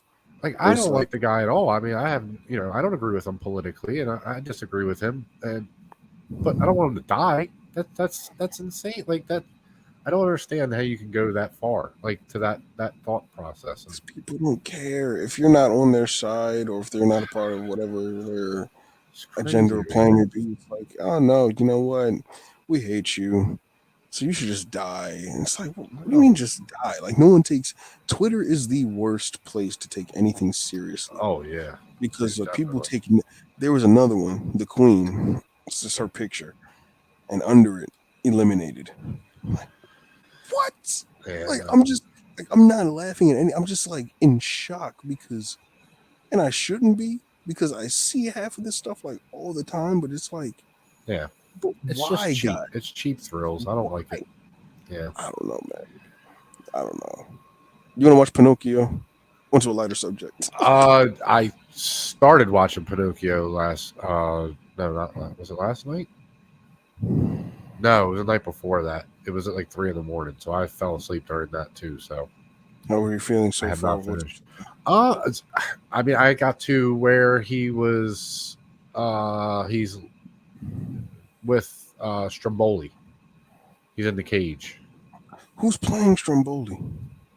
I haven't. I don't know, but I want to know because that guy's funny. Whoever it is funny. So, yeah, it's I guess maybe a half hour in. I don't know, something like that. Maybe 40 minutes in. I'm not sure. No, not even. No, nowhere near that far. I'll check it out tonight. I like the Blue Fairy though. The woman they got to play the Blue Fairy, she's good. I like her. Okay. Oh, it's I forgot her name, but she played Harriet Tubman in Yes, exactly. Yes. You're absolutely right. I like her a lot. Yeah, she's good. She's good. Okay. Yeah. I'm gonna check it out. And what's his name? Keegan Michael Key is the Fox. I saw that. So then he's funny. And then it was a fox and a... What was the other animal? It's a cat. It was a cat? It is a cat. Talk much. It doesn't talk much though. Just kind of like makes those faces in the background. Yeah. Like Ed. Exactly right. Yeah. Yeah. Just in the background tweaking out. So yeah, I haven't got far into it yet, but yeah, I mean I have a lot to. Right now I'm going to go watch She-Hulk. Well, Rings of Power first, just because I got to watch that. But then She-Hulk, and then I'm probably going to go to bed for the night. But I'm off the next 3 days, so I am. Or well, Sunday, Monday, Tuesday after tomorrow. Wonderful. Because I'll be catching up on everything for that. Yeah, I'll probably end up watching Pinocchio later. I'll get caught up on Rings of Power. You did catch up on it? No, I have to. I gotta watch episodes 2 and 3, and then. Dude, do you know what's crazy is since this show has come out? So you know what I do, right? I work for Amazon. Well, I work for a DSP, which is I'm a delivery driver for Amazon, but I was basically a subcontractor. for Amazon. So all day long, I'm just in a truck delivering packages all day, in and out, in and out, in and out. But for the last like 2 weeks, literally all I have done is there's this YouTube channel called Nerd of the Rings. I feel like I've heard of them before. And all he talks about, Ace. Oh, Hello, not sir. personally enjoying it. Why? Tell us why, sir. We want to know. Please feel free to Absolutely. tell us. Let's talk. Let's have a conversation, man. But yeah, so he just basically goes through all the lore and all the background of all the different characters and different ages of Lord of the Rings. Just everything. Deep dive into everything. Yeah. So I've literally been listening to his videos like nonstop. So right now, I have been waiting for Lord of the Rings for so long. It's easily my second favorite book behind Star Wars, like fantasy or world, easily. I feel that. So this show for me is like everything. Like the problem is because I've been listening to so much of the lore and I'm remembering it all now. Watching the show, I'm like, but why did they just do that? Why did they just do that? And I know they couldn't. I know they couldn't because they don't have the rights. So I understand why they couldn't do it, but it's very angering. Yeah, they don't have a lot of the rights. Like some Swiss video game company ended up buying up all the rights. No, the Tolkien estate still owns it, but they basically said you can't. Yeah, they can't talk about hobbits. They can't talk about really much of anything. I mean, really much of anything. Yeah. But I mean, we have the elves, we have the Harfoots now. What are those hunter creatures called? The Harfoots are hunters. Yeah, I mean, I think they're just for the. I think they're for the show. They're for the show. Okay. Yeah. Because Harfoots are like the previous like species before the hobbits. Yeah, because technically, like right now in lore, where Galadriel is in the lore and where she is in the show are completely different. Completely different. She's already settled down, married, chilling. She ain't thinking about anything like that. I didn't realize she had a husband. I actually thought when my first watch of Lord of the Rings. Well, in Lord of the Rings, that guy that's with her is her husband. That's Celebrimbor. Celebrimbor? Celebrimbor. No. Celebrimbor is the smith that's with Elrond right now. So then, his name is Calendor. I'd have to go back again. Like I said, I've looked at this so much lately. I am so jumbled up with lore right now from Lord of the Rings. I have so much in my head right now. It's funny because I also have a channel I listen to. It's like Tolkien Untold. So I listen to him a lot. That's where I got. It's a good one. Yeah, it's a good one too. Yeah, and it was when I first saw Lord of the Rings, I genuinely thought Galadriel and Elrond were together. No. Yeah. Right. They're just like really good friends. Yes. And no. Yes. I mean, yes, they're really good friends. It's man, yeah, there's a lot to that story. I mean, it's so crazy, dude. Because like I said, I've literally been watching it and like I mean, you've watched the first 2 episodes, right, so far? Just the first one. Okay. Yeah. Well, even in the first one, I mean, like the way those trees go out is nothing like that. And that battle they show in the very beginning, that's that's like the last battle of a lot of battles. So they were just foreshadowing, essentially. And well, yeah, because there's the Elven Sauron War, where they literally it's Sauron versus the elves for like years. I mean, there's sieges, there's so much. There's so much that happens in that time. Right now, what they're telling, this period they're telling is what I think is going to happen, at least from what I know, is they're telling basically the forging of the rings and Sauron.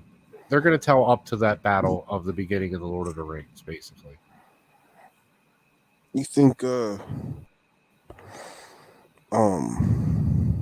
but it's very watered down and it's very condensed. that's my only, I think, going to be my only issue with this show overall, is that there's so much that happens in this time period. There's no way they can do it in 8 episodes. There's no way. That's what I'm saying, because that's why I thought it was going to be. At first, they said, I heard them say there was going to be 50 episodes and it was going to be 5 seasons. That's what I want. That's what I think they need to do or should do. Yes, is Yeah. that. And do you see them doing, well, maybe not, because we already got like a bit of it, but do you think, like, especially with this time period, Mm, and because we both know about how Celebrimbor goes, yeah, do you see a Game of Thrones level of violence happening at some point? Because I think this there is, has to be. I think there that's has what to I'm be. saying. I feel like there really has to be, and Amazon has the money to do it. They have to show how Sauron manipulates the elves, and Hmm. in particular Celebrimbor, Yeah. because yeah, dude, like I said, it's a lot. It's a lot. In the Second Age, Sauron does a lot in that 3,000 to 4,000 years. Sauron does a lot. And I was so excited. I actually almost called you when I Okay. was watching the first episode because they had mentioned Morgoth. Yeah. I was like, see, we talked about this. Yeah, dude. I was just like, whoa. That's what I kind of thought they were going to start off with, was him Yeah. being under Morgoth, and then him kind of that showing how he becomes Sauron, how he, eventually takes over and becomes powerful, which they do, but they don't. Right. Like they talk about the war that happened, Yeah. how there was like that Like they stillness. don't even show that he catches Galadriel's brother. Like No, we Galadriel's brother see that. dies in the dungeons. He doesn't die in battle. He didn't, but he left his mark on him. So then he That's visited the him. mark of the werewolf that attacked him. I thought that was Sauron's mark that they said that it was. No, the mark is on. Yeah, the mark of Sauron's on him. But if you look at his body when he's laying there and she's on top of him and she's like Yeah. talking, looking over him, And on the one side, right here across his arms and his chest, there's a scratch mark. That's from the werewolf that kills him. They allude to it, but they don't. All they say in the show is that he was hunting Sauron, but Sauron found him first. Right. Which is technically true, but it's not exactly what happened. Unless they mean it as in, well, they didn't want to give so much away and have the surprise of, and that's what that wolf is in that first episode. Well, that could be one of the werewolves, maybe. That's what I'm thinking. Maybe because Because the werewolves are under Sauron, just like the Balrogs. The Balrogs are under Sauron at this point. werewolves, vampires, There's anywhere they say anywhere from 3 to 12 Balrogs is what Tolkien thinks. See, that's the great thing about Tolkien is he wrote this. He wrote so much about this, like so much about Lord of the Rings in the world, but he left so much to interpretation because he would say, "I don't quite know. I don't know how many of these they were." So he wrote it sort of as like a unsure author almost. Mm-hmm. Like even though it's his world and he created it, he left so much open to interpretation and just open to just thoughts that that's what makes this world so intriguing for me. Is that oh wait a minute, we got some more. Here we go. So finding Jen annoying. Oh, she's unlivable. She's an unlivable protagonist. I think you meant unlovable. Wow. And that was so uninteresting to me in the first episode. Yeah. See, I said that.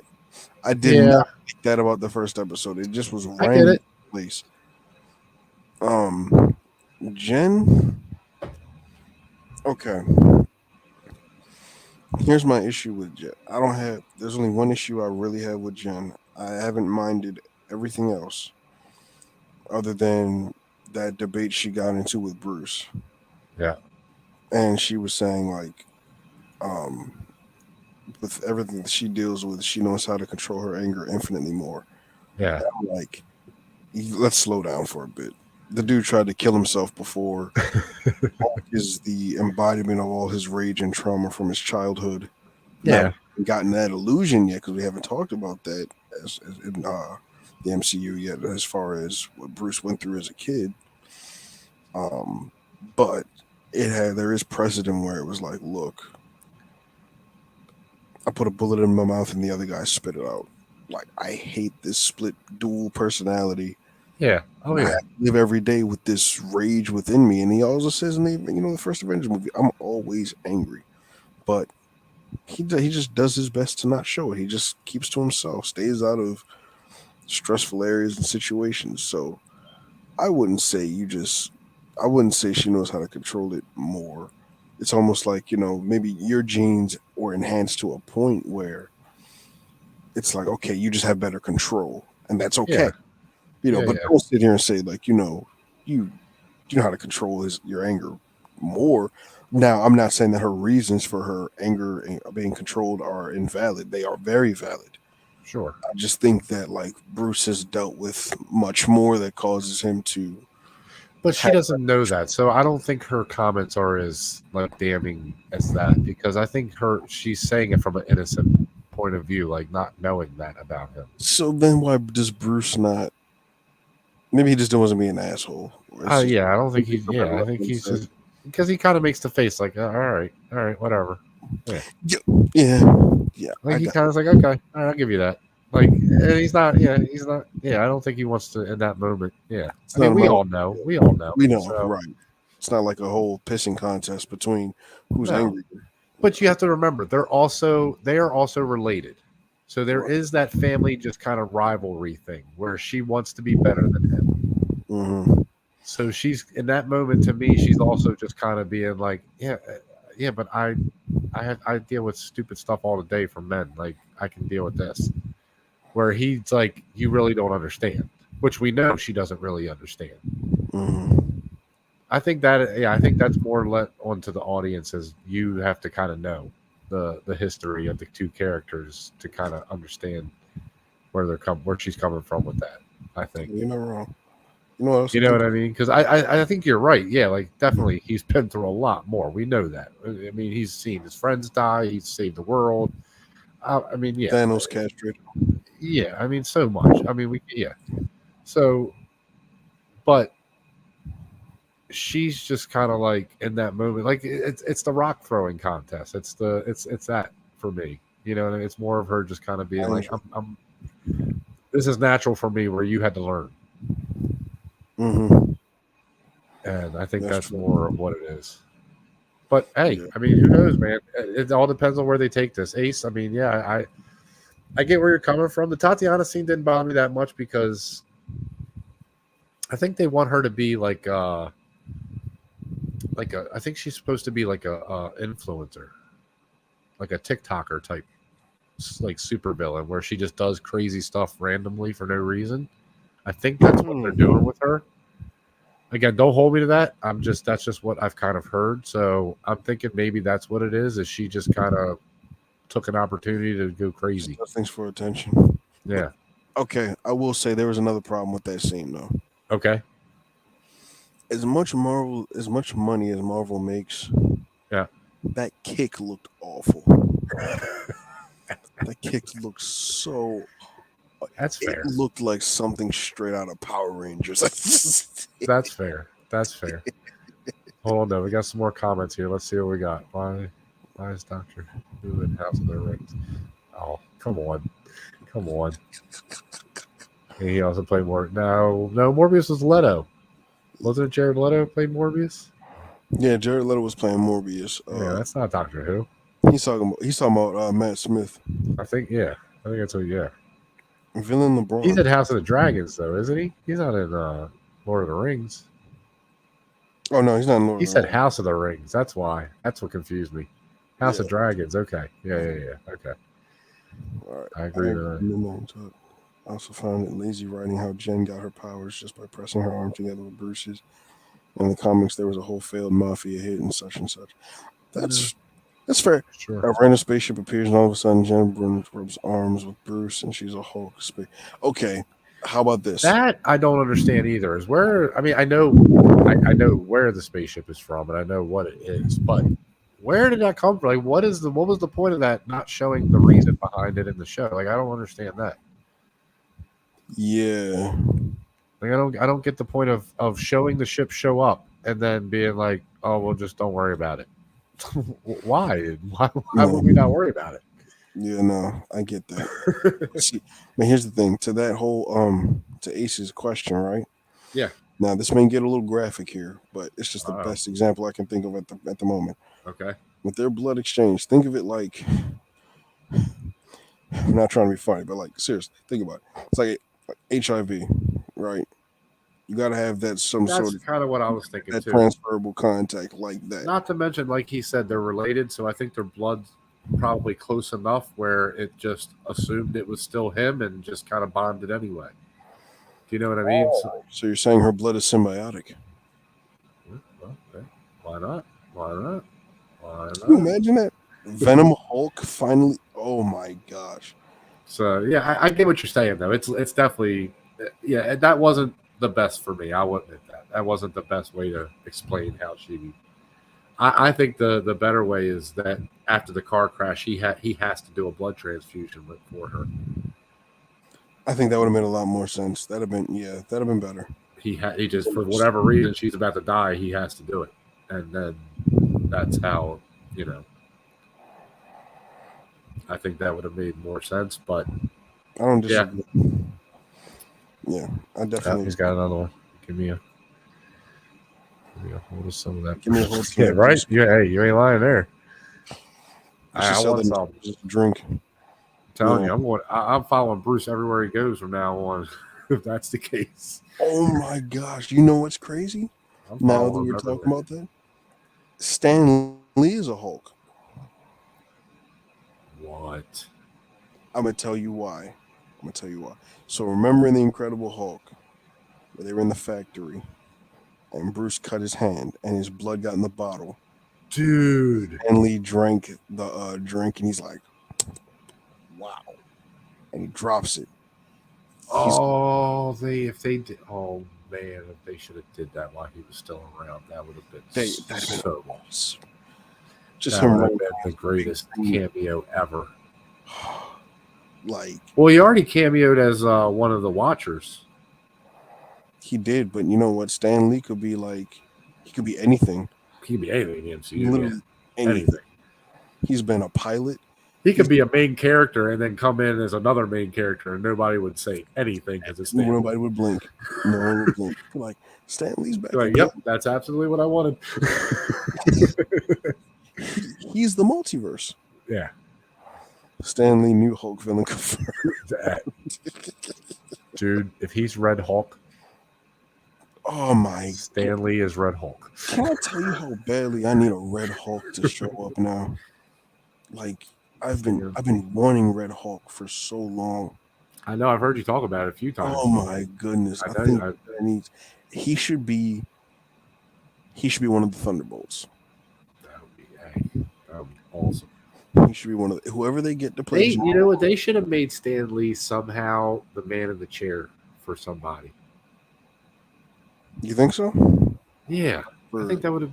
That way, he would have had a more like a recurring role throughout the MCU, at least before he passed, obviously. But yeah, you know, if it would have earlier in the movie, if they would have had him as sort of like Iron Man, like not Iron Man, but somebody's like man in the chair, like just kind of there but not there kind of person. It's like, who would you do it for? Because it seems like all those roles would be filled unless it'd be Hawkeye. Oh, hey, that's a good one. You know, Stanley, new General Ross, looks the part for sure. Hey, look, I am not opposed, okay? But see, this is why I feel like Stan Lee is the bridge to everything. That man has been in every single Marvel property there.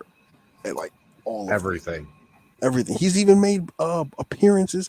Dude, listen, in Hulk in the Agents of Smash, he's the mayor of the town that the Hulks live in New Mexico. Oh, really? He's Mayor Stan.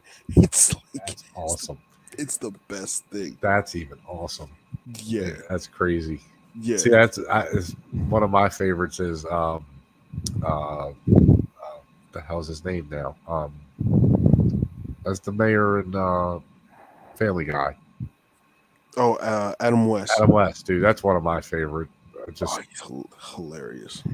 Just because he's in on the joke and he gets the jokes is what makes it so funny for me. Or He's well, always he confused. passed too now, but yeah, when he was that, yeah. Who's the new Family Guy mayor now? I forgot. Yeah, I can't remember, dude. I'll be honest, I don't keep up with it like I used to. I wish I did, but It's gotten weird. Wait a minute, what we got here? Got another comment? Oh no, we got that one. R.P. to Stanley and the Queen of England. Facts, Chris Paul. Absolutely. Wait, Chris Paul with a Rajon Rondo picture. I Interesting. know. I was wait a minute. I was like, that's not Chris Paul. I was thinking the same thing for a second. I was like, wait a minute, that's not Chris Paul. Yeah, but facts. Seriously, it's Stan Yeah. was the greatest. Stan was the greatest. Yeah. Everything You can just tell he really loved this stuff, man. Like he just loved and lived this stuff, man. That was his stuff, man. That's what I love the most about him, man. It's just that he unapologetically his entire life this was his life. You didn't care what people think or thought about him. He had fun with it.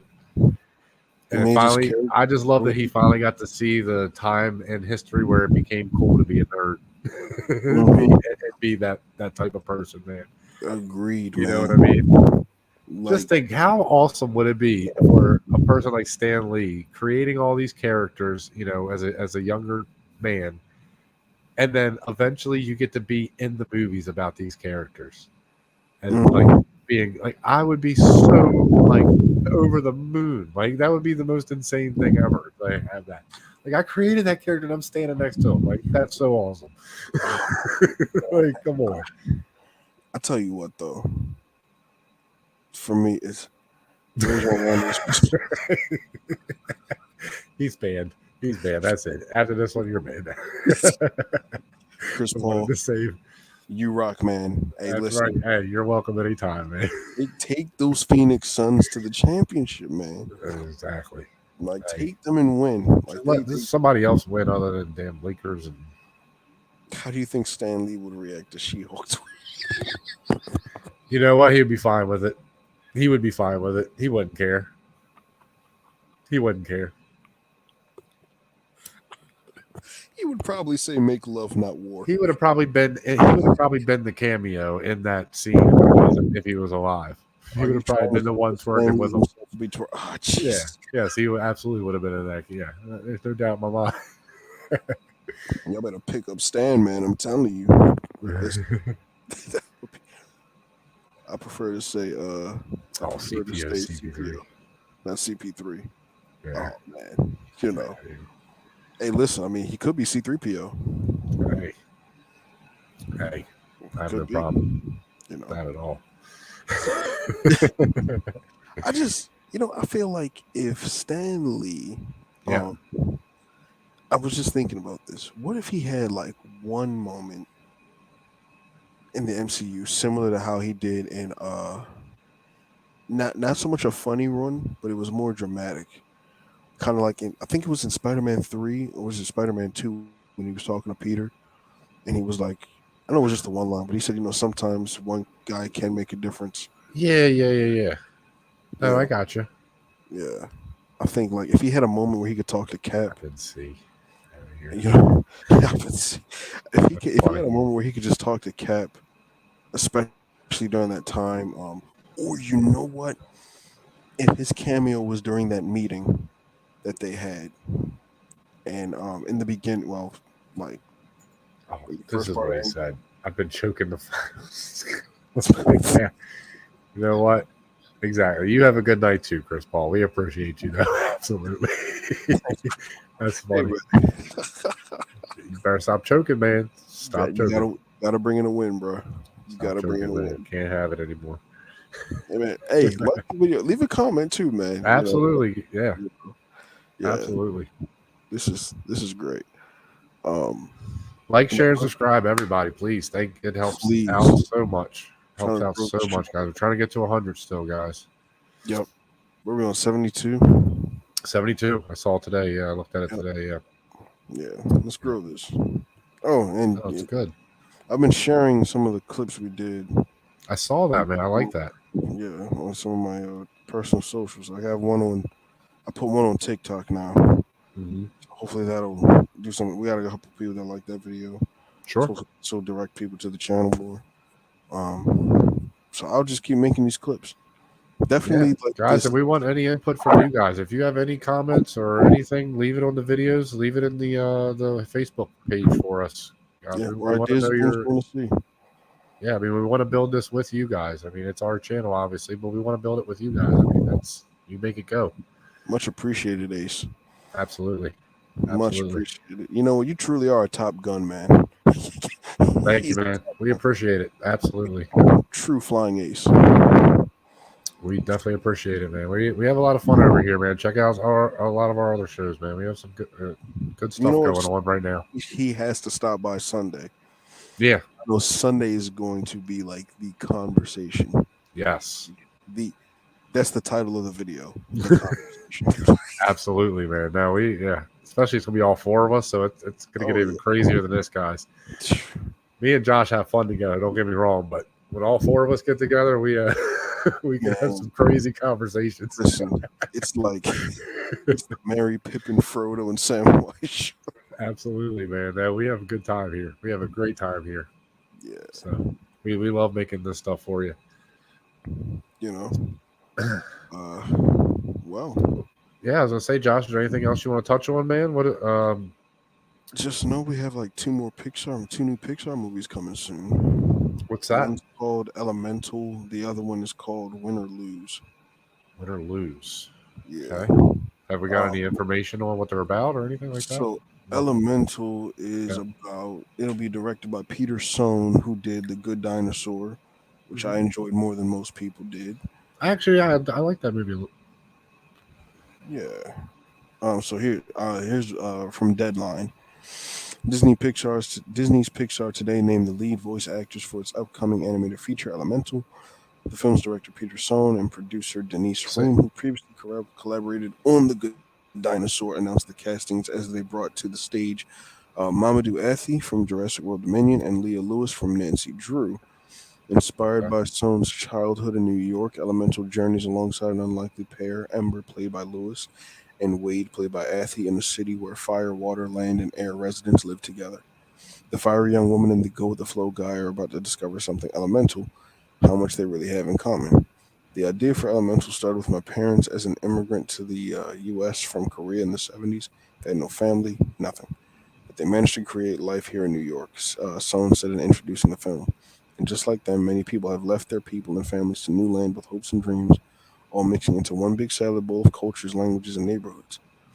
Ream went on to describe the story as one about anyone who's ever made a sacrifice or taken a risk, set it in the hustle and bustle of the city, but with a twist. Pixar unveiled the first concept art for the film in May, which you can view below. Today, unveiling the early teaser trailer consisted mostly of work in progress shots, as well as a fully finished clip. Elemental arrives in theaters on June 16th, 2023. Okay. Yeah, actually, am I able to share the video, or can you only do it from your end? I just want to share this. You might be able to. Yeah, try the share. Is there a share button down there for you? Yep, I got it. Let me Yeah, see. see I if just you want can to do share it. this art right here. Yeah, I wanted to ask what time on Sunday. So all of our shows are 10 o'clock Eastern. Ace, just so you know. We have Monday, Tuesday, Wednesday, Friday, and Sunday right now are our shows. So Yep. all 10 o'clock Eastern. So definitely come check us out, man. Yeah, this sounds interesting though. Oh yeah, let me put it up in this. Sorry, maybe I have to do that part. You got it. Okay. There we go. Sounds good, man. We appreciate it. Excellent. Good, thanks, Ace, man. Wonderful. Okay, so this is sort of like what's Inside Out? I'm getting like Inside Out meets Zootopia. Yeah. Yeah. I mean, look, man, it's Pixar. I mean, I think they're one of those companies that have sort of gotten the benefit of the doubt by this point. Like, we kind of have to trust them until they really mess something up. Oh, absolutely. I think the only thing that people just didn't like was Cars 2. I didn't really care for the third one either, but I mean, yeah, they're not. the greatest movies, but I like the first one. I still love the first one. I do love the first one. I still love the first see one. it. So yeah, no, I Okay. mean it looks good. I think from just that little picture, I mean, and I'll watch whatever else they have out when we get off here. But Mhm. no, it looks good. I mean, looks You see, interesting. Gal Gadot is playing the evil queen in Snow White, Yeah. with Rachel Zegler playing Snow White herself. How do you feel about that? So wait a minute. I thought Mermaid. I thought Little Mermaid was the next one. That's another one that they're doing. They got that. They got Haunted Mansion coming. Is Uh, Melissa McCarthy playing Ursula, or is that just a rumor? I'm not sure, but if she is, the thing is, she's now an Academy Award nominated actress, Uh huh. so she can definitely bring the drama. And they didn't And they didn't recast Ariel, did they? Or Ariel, Ariel? what do you mean recast her? Because everybody was so damn mad about that one, the casting they made before. Halle Bailey. I don't remember her name, but she's like Yeah, Spanish or something. She's no, that's They were mad because she had dark hair. I'm like, that's Rachel Zegler for Snow White. Then I think oh, I don't not know. Little Mermaid. That's Yeah, stupid. because I hate when people get upset about seeing a picture of somebody as a cast. You don't know how they're going to be in the role yet. How you going to put that in your picture? I think my problem is with people who get mad. Bring your mic down Don't, some, sir. oh, my bad. I No, think that's the cool. issue for me is like people get angry Yeah. but don't have legit. I mean that's reason. Okay, see, for me, like I've said before, consistently on the show, I Sure. am not a fan of the casting of Annabeth for Percy Jackson, and that is because I felt like I've been lied to. Because when Rick Riordan said that he was going to stay close to the book, and I mean like stay close to the book, I'm expecting Annabeth to be finally the blonde-haired, gray-eyed girl that we know. But instead, they cast Leah Jeffries. Now, do I like Leah Jeffries as an actress? Yes. Do I think that Do I applaud her for nailing that audition? Absolutely, because when it comes to auditions, I mean, you compete with people, so to be able to come out on top and be the one that they choose, Okay. great, that's cool. But I just feel like it's a disservice and it's a lie if we're going to be like, well, if we're going to stay true to the if we're going to stay true to the novels, then this is how things are supposed to play out. Like I would have liked if they cast So her to be she's supposed to be like a white girl. Is that what you're pretty, saying? pretty much she's supposed to be I like mean, do they say that though? That's the only thing. I don't know the books. So like, do they yeah, in the say book, anything about her skin? yeah. Oh, okay. I just didn't know. I don't know. That's why I'm But asking. see, I the honestly thing don't know. is, because he also wrote the Kane Chronicles. Now, if they were going to Okay. do that, that's the Egyptian mythology story. Now, if they were going to do that, because I like Leah Jeffries, there's a character in there that she could play, Okay. known as Zia. And so that brings forth the argument that people have where it's like, well, why do the race swapping instead of just using characters that are already there and bring them to the forefront? Which I think is another conversation that I can have. We can have that conversation without it being like because a lot of people they get their emotions Oh stuck yeah. in it, No, but it's like absolutely. on a logical sense. I mean, it's a very valid point. I think like I would be upset if you did Static Shock and he was white or Black Panther. Like that's crazy. Like you can't make Well, that yeah. No, you can't do Yeah, that. you can't No, make no. I Shang agree Chi with that. white. Like it's just you Yeah, can't make yeah, yeah. like yeah. It's just it's not But I think like with No, but I mean, I don't know if I would be upset though if Iron Man wasn't white. But see, here's my thing with that though. I'll tell you, and this is why I think that whole bringing other characters to the forefront isn't bad. Because look, I wouldn't personally, I wouldn't want a Black Peter Parker. We have Miles Morales. It's like Oh yeah, no. If they did that, yeah, no, I agree with. yeah, Okay, like that's we have fair. Miles Morales. Like we have Tony Stark, but we also have Sure, War Machine. He's not the billionaire, but he's still a soldier that wears and dons the armor. Like sure. No, I That's get you. I got you. I think like there's a black Wolverine somewhere I've seen, but Well, I think it was like there's like a weapon 7 or 8. I think that is yeah, that's black. I think. Don't hold me to that. I got you. But he's not James Logan. Now, if they did do that, would I be mad? Not really. I feel like it's just for certain characters. It just seems to be like, all right, and we have to be honest here.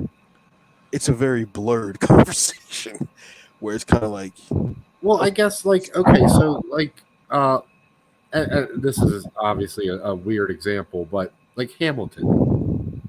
mhm.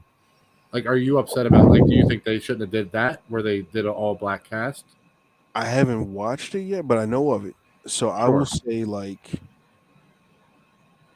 it caught me off guard, but people around everywhere seem to love it. So it may sure. not bother people as much. I think because like you get lost in how great the story was, it doesn't even matter at that point. I got you.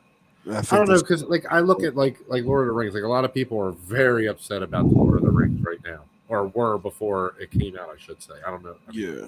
probably still, but um, because the of Arundel,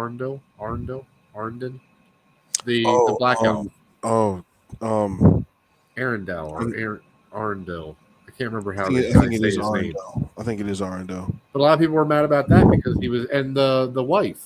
Well, you haven't got there yet. I don't want to give too much away, but there's a black troll, or troll dwarf. The dwarf. Sorry, Yeah, I remember seeing her in the trailer. Yeah. people were so upset about it, and it's like, why? Now Why? here's. I'm gonna tell you why. I'm gonna tell you why. Now this is what I'm. This is where my thinking is. Now they're mad on a. They're just mad on a different level. I like to think things through. Sure. So, from what I understand and from what I gathered, Tolkien wanted to bring about a mythology to Europe that they hadn't really had, and especially like Northern Europe. Yeah, like definitely Northern Europe. Yeah. That they didn't have. So that's also part of the reason why we didn't see a lot of like black people or Hispanic people or Asians or whatever in the original Lord of the Rings, because I think that's also part. But then some of them probably were in costume as orcs or Ents or in CGI, whatever. Yeah. Yeah. Yeah. And I think that is part of it. But to be angry, I don't think, because I had this conversation with my dad before, and I was telling him, I said, well, I just think it was the whole thing in Northern Europe, and if they had it, the cast was all white again, it'd be like, okay, I don't care, but they're adding people. Well, Tolkien Okay, said I though the care. Harfoot specifically are dark skin, are darker skin. See, now that I didn't know. Now if he's saying, now He's if that's yeah, yeah, yeah. okay, then fine. Oh, there are definitely darker skin. I mean, they don't specifically say black or anything like that, but I They mean, just say of dark skin. darker skin, paler No, that's skin. I fine. mean, he says that a lot about different characters. So that I don't think that's I don't think for me that's even an issue because I don't know the time that the time period that this is like supposedly based on or you know supposed to be about is not as white as people want to think it was either. That's also this is why I've also The said world wasn't quite divided that way back then. mm-mm, mm-mm. Race is a very new thing as far as like it being the way it is now, the way we know of race. Like race Yeah, wasn't like that back then. I mean, it was. There were. I'm sure there were still a lot of that going on, but it wasn't like that as much back then. yeah, which is It was also different. It was different. Race was sort of a different thing back then. It still existed, but it wasn't quite. It wasn't like we for don't like you because of this specific reason. It was more of we don't like your people because we had war with you or we had this with you. You know what mhm. I mean? It's not. It wasn't more of like you. I don't know. Your Again, not to say it didn't exist because it existed. It's always existed. I mean, that's not taken away from it. I'm just saying that it was different. I think what we know as racism now is very different than what it was back Yeah, then. and I think you made an excellent point. It's So like, we just had war with your people, and that's it. Not like, yeah, okay, well, you're darker than me, so I hate you, or you're lesser than and me. it became that, but it wasn't. That wasn't what it was Yeah, rooted in, or the real You know what I mean? I don't know. Because race now is about supremacy. It's about I'm better than you as a person or a race. You know what I species. mean? Yeah, Yeah. Where back then it was more of just like I don't like your people because of this reason, and because of that, it's not that I think of you as a lesser person. I just more think of you as you're different. I didn't. We had a fight. I don't like you now, which then eventually became what we know now. But I don't want to get into that. That is a completely it's a different. whole other thing. But what I was getting at is that world, even if it's a fantasy world, would still, if it's based on our world, which it is, there would be that in there. Yeah, That would be there. I mean, it just would. I mean, it's again. I mean, you go back to Rome. Rome was a melting pot of people, exactly. Africans were there. and there was none of that issue in Rome. I mean, they didn't have that issue in Rome as far as like certain races and I'm things like sure that. they It had was African senators. they had all everything. Yeah, everything was You mingled know, in. I yeah, mean, one of the biggest things back then was when the taking Spaniards. Cleopatra as his wife, Octavius. Alexander. Wait, no, that's the Alexander the Great. play. Yeah, right. Yeah, I'm thinking. I'm thinking about Um, the play. Um, so yeah, I mean that, but again, it wasn't because of the race. It was just we don't like those people. Like we've been fighting with them for a very long time. We don't like them. mhm. Like, That's all. That's so all it was. yeah, again, like I said, I don't know. I just I People were angry with Game of Thrones. I mean, House of the Dragon when saw Stephen Toussaint and his family pop up. Or even with Star Wars. Now I didn't. I was late to that party. oh, the John Boyega stuff. Yeah, I was late to that. I didn't realize it I was don't that like heavy understand with that that. at I'm all, like, geez, really, dude. guys? I didn't But I'm understand like, that at all. Again, but it was like to me, you see, because I'm fresh and brand new to this. I'm like, well, so how are people upset that John Boyega is in this, but yet you guys are the same diehard fans when you had Lando Calrissian pop up as Billy yeah, D. Williams? So how is that like? yeah. Again, yeah, dude. Billy D. Williams is one of the best characters in Star Wars. I mean, Lando Calrissian. Come on, come on. It, He's one of the most, literally the most, one of the most beloved characters in Star Wars. I mean, he really is. I'll do you one better. James Earl Jones is Darth Vader's voice. And who else can do that voice? I mean, Come on, seriously. you know. So I And, don't understand. I don't and again, understand. I get it when people say like they don't want diversity just for diversity's sake. I completely, I agree. almost agree with that, and I do. I just also think like we had 100 years of white people starring in every movie, every role. I mean, even if you go back into like the 50s, you had white people playing Asians and stuff. Mm-hmm. It was very racist. It Ben was Kingsley played super Gunny. You know, like yeah. I mean, we've had. So I just don't see an issue with representation. But again, like you said, and I think I agree with you to a pretty far extent. Is it can't just be for the sake of it either. Like you can't just like you can't you can't cast Terrence Howard as uh, uh, Abraham Lincoln. Like, no, you can't do that. Like, obviously, yeah, nobody wants that. That's not what anybody wants. yeah. You know what I mean? But if I it don't like makes, the I whole just checking don't. off boxes and all. If it doesn't hurt the story, then I don't see a problem with it. Mm-hmm. As long as you're not doing it, like I said, for just a oh look, see, we hired this person. Like, no, don't do that See, either. at that point, it's just pandering. Yes, But like, no, that I agree with you. Yeah, yeah, yeah, but like with Stephen Toussaint in House of the Dragon, I'm like, dude's perfect. Fine with that. Like, he's killing his yeah. courses, man. And What? that's what I mean. Just give the person a chance. Like if they're bad, then okay, they're bad. Okay, they shouldn't have been cast. And see, I've said for a very long time, I personally, I hated when I only saw black people in biopics, Yeah, slave films, yeah, and I'm like, yeah. that's it. Like, there's so much more out there that. Or what do they call it? Black cinema, or Mhm. yeah, like And like Friday, and yeah, or like comedies, and I'm like, yeah, no, yeah, yeah, there's yeah. so much more we can do. So I Yeah. appreciated when Jordan Peele put out Get Out. I Yeah. can Oh, appreciate. absolutely. I Yeah. don't like Us, but I can appreciate it. Yeah. Seeing more of us because I've written like different like fantasy short stories, and I can see like my own people just like in it in different areas, and it's like seeing it Yeah. on the screen in Game of Thrones, or even House of the Dragon or Lord of the Rings or different other fantasy shows. It's like this is happening. This is cool. Like whenever I see like a black person pop up in like a medieval type of setting, I'm like, yes.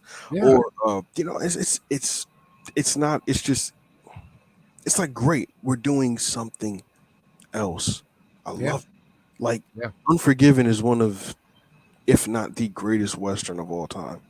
It's up See there for Morgan sure. Freeman, yeah, to see Morgan Freeman alongside Clint Eastwood. Yeah. Oh my gosh, yeah, yeah, Dude, one of the greatest actors we've ever had. And, yeah, man. unfortunately, he can't act anymore, and obviously he hasn't been around in a long time. Sidney Poitier. Mm-hmm. Could you imagine if he was still, if he was young now and could be an actor now? Oh my God, the stuff that man could do.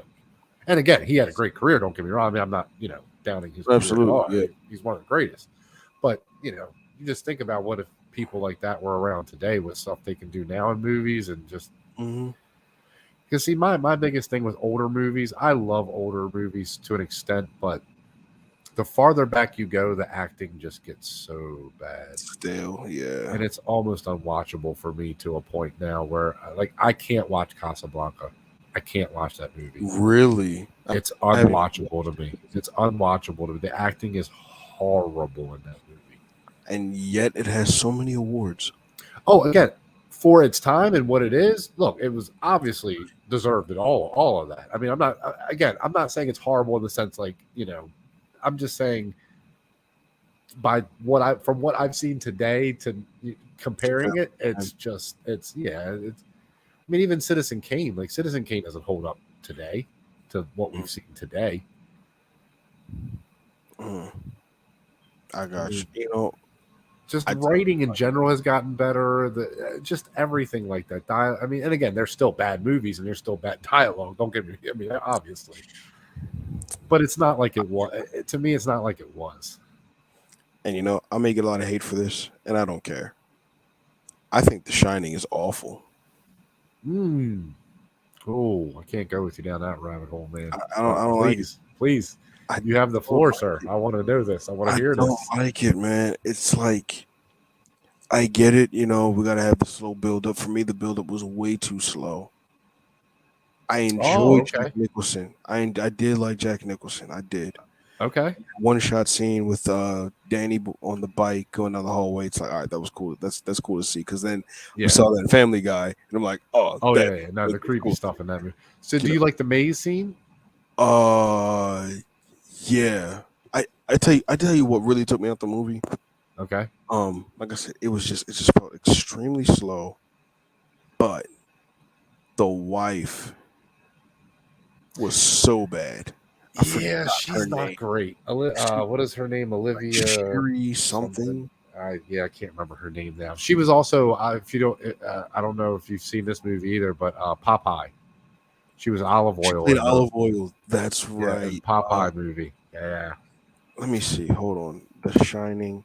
And it's funny. She actually got a Razzie Award for her portrayal in The Shining. Did she really? She did. She got a Yeah, Razzie she's not a Award. great actress. I will admit that. I don't think she's a great actress at all. Shelley Duvall. That's her name. Yes. Yeah. I don't think she's great. And she's been in a couple good movies where she's been okay in, but overall I just don't think she's I don't know why. Don, here's a fun fact for you. Uh-oh. Speaking of how bad she is, Okay. The Shining is in the Guinness Book of Records for the most retakes of a single scene, with 127 takes for a scene with Shelley Duvall. Still, which scene? I don't know which Oh, one. it doesn't say which one. Okay. It just says a single scene took Wow. 127 takes.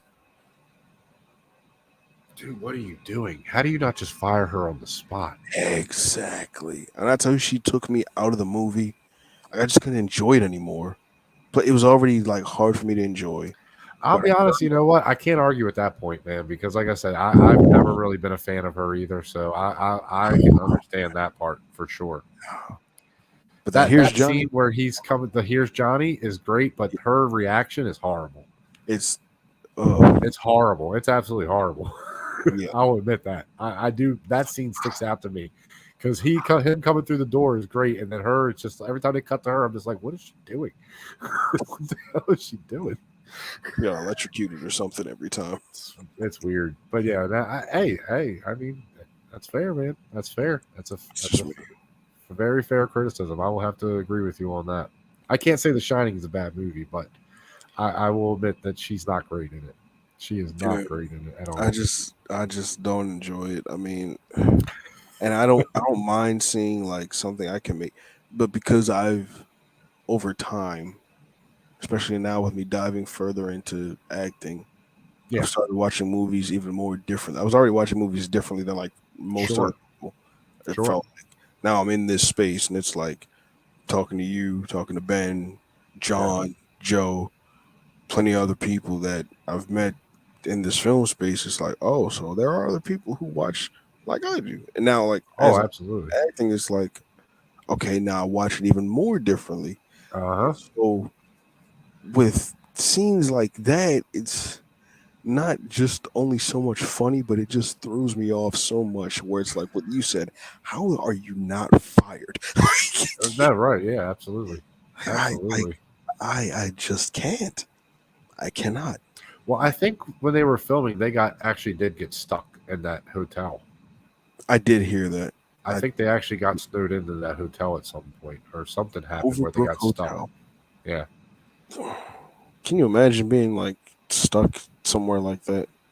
and you can stay in that hotel still to this Really? day. Yeah, it's a real place. Did they ever update it or does it still look like Well, the reason it's like that and the reason it's so empty is because in the wintertime you literally can't get to it.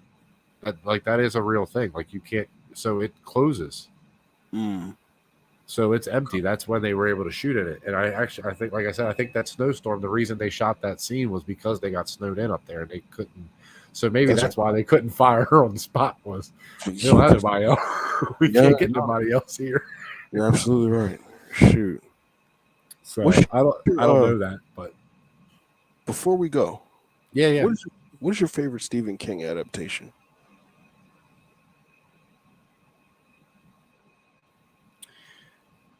Wow. You know what? I think I have a weird one. I think I'm going to go with a weird one that I don't know if anybody else would agree with me on. Thinner. Did you ever see I, Thinner? I don't even think I've heard of that one. Yeah, it's basically about a guy who's he keeps getting skinnier and skinnier and doesn't know why, and it's a really creepy movie. But you Hmm. watch the dude that plays the part. He actually lost weight during the shooting of the movie, so you actually see him in different stages of losing weight, and it's a really crazy performance from him. Can't remember the guy's name right now, but yeah, I would recommend that one. But I mean, obviously, Pet Cemetery. I mean, of course, that's up there. Um, I don't know. There's another one called Night Walkers, Night Stalkers, where it's the mom and son that are like cats, like half cat things that transform, and it's a weird one, but it's such a crazy movie. I love it. Are you sure you're not talking about 2019's Cats? No. This is an actual Stephen King movie. He's in it. Stephen King's in it. Hmm. Well, he's in all of the movie. He's in all of his movies, but yeah. I would have to. I have four: Okay. Shawshank,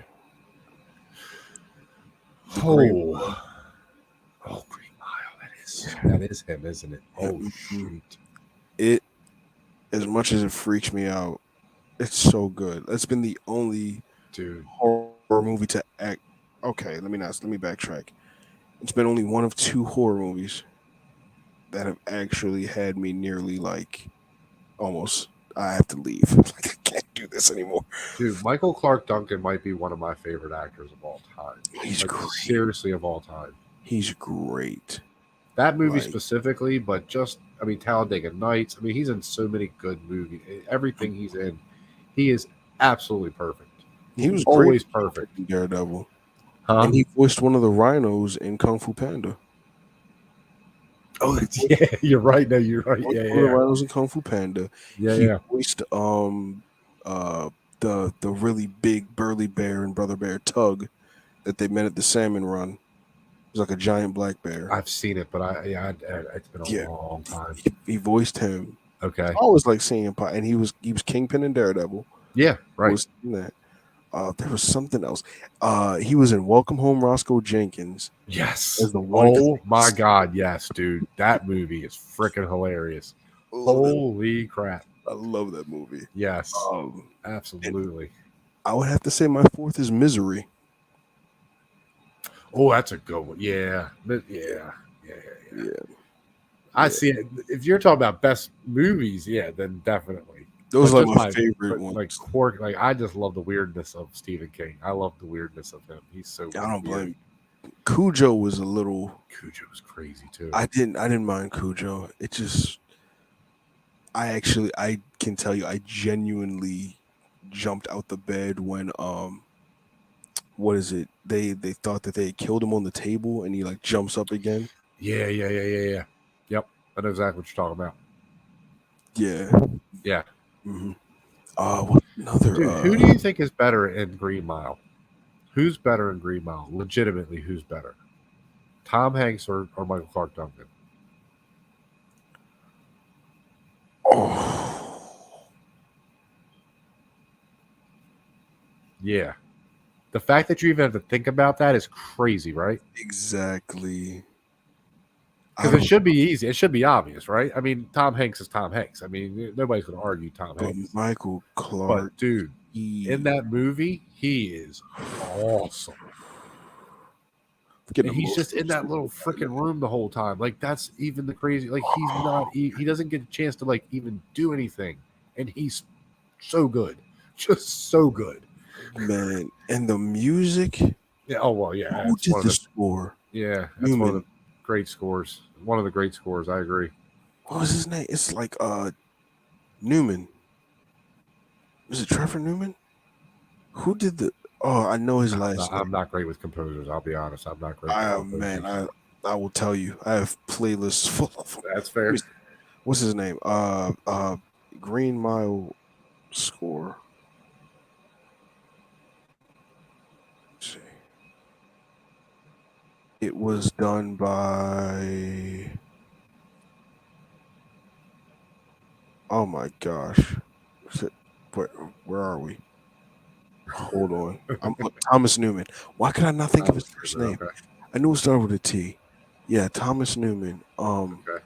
That theme, Coffee on the Mile, every time I listen to it, I actually genuinely tear up. Oh, dude, it's definitely one of the best scores. Yeah, absolutely. It's so good. Like, I'm thinking about it right now. I can hear the notes in my head. I've always said, dude, to me, Tom Hanks is the greatest actor of all time. And for one reason and one reason only. He made Castaway a watchable movie. I honestly don't know of anybody else who could have done that role. And he just plays it so real. He's so real. I mean, you really see the turn and like him going crazy, and then him having this friend of a volleyball, and like I mean, he's so funny, so real, so heartbreaking. I mean, he's everything in that movie, dude. To me, that pulling that off, and again, I'm not going to obviously legitimately say nobody else could do it, but just the fact that he did it, man, I think just proves that dude can act. I mean, he can act. And he started as a stand-up comedian. Yeah. Dude, you know another movie where he's not alone in it, but he's kind of alone in it? Terminal. You ever seen Terminal? I haven't. Who's he in that with? There's a few people in that, but he's stuck in like an airport, and he's this Russian. I think he's I don't know if he's an immigrant, but he's from Russia, and something's wrong with his papers, so he has to stay in the airport until they figure out his paperwork and everything. It's one of the best movies. It's literally one of the best movies you'll ever watch. I mean, it's so good. Just him, just in this airport alone at night, is some of the best stuff you'll ever watch. Spielberg, right? It's based on a true story. I believe Spielberg did do that. Yes, I believe he did. Okay. Yeah. It's so good, man. It's so good. I just want to see. I want to see somebody write Tom Hanks a one-man show and just let him do it. I think he could do it. I mean, I still want to see that one where he played Mr. Rogers, Beautiful Day in the Neighborhood. I haven't watched it yet, but when they announced it, I was like, oh, I gotta see that. But just think of all the different characters he's played, and again, I know other actors have done it too, but I mean, he was Joe versus the volcano. I mean, he was 50 or not 50 for Sleepless in Seattle. I mean, that was him. Yup. And then you have stuff like Green Mile, where he's super serious, super dramatic, and really acting. And I just his range to me is I just always put him as one of the greatest. And then for me, number 2 is Denzel. I just think he's same thing. Just the range on that man is insane. And insane. Yeah. You ever seen was it Two Guns? I didn't see Two Guns. He is so funny in that movie, dude. So funny. Man. So funny. And we know how serious he can get. I mean, everybody knows Denzel. But he's so funny, dude. So funny in that movie. One of my favorite performances from him. Remember the Titans. Yeah. Oh, yeah. It's a great movie. God, I love that movie. Still my favorite Denzel movie to this day, and I don't think it will ever change, is Man on Fire. I love Man on Fire. Oh, Man on Fire is in my opinion, his best performance. And well, I wouldn't say his best performance, but it just gets me. When he walks across that bridge at the end, dude, and the girl walks back, dude, the look they give each other, just knowing that what he's doing in that moment, I tear up every time. Every time I tear up. Cannot watch that movie without tearing up. Yeah. It's so powerful. It's so powerful, his performance in that movie. You know, it really is. What if we do a revisit of it? I'll watch that movie anytime. All right. That we're gonna. Because you see him in the beginning when he's ready to put the bullet in his head, and then you get to the point where he is willing to die for this little girl. Mm-hmm. I mean, he's done. He knows what's happening. It's one of the best performances. It's so good. Him, John Q. John Q. Absolutely. That's another one of my favorite Denzel movies, dude. Is John Q. And Training Day is obviously always the one people talk about, but there's so many more movies, so much more he did. So much more. Inside Man. Yes. American Gangster. Murder in 1600. Did you ever watch that? Murder in 1600? Oh no, that was Wesley. Shit, that was Wesley Snipes. What was the one he did? He did one. The Bone Collector. No, he was a cop in Washington D.C. or something, he was something in D.C. That's not Courage Under Fire. What's it? Not Under Siege. What was the name of that movie? It's not The Pelican Brief. It's not Mo Better Blues. I'm trying to remember now, man. But there's just so much that he's done, man. I mean, he played a cop in D.C. I don't know if he was a cop or if he was a Secret Service agent. He was something in D.C. You're talking Manchurian Candidate. Is that it? Are you thinking about Manchurian Candidate? I don't know. I'd have to go back through his. I'd have to go back through his movies and find it. Okay. But there's so many movies, dude. That I like I said, I think he's number 2 all time. Denzel is easily number 2 for me. Not even a question. I put Russell Crowe up there too.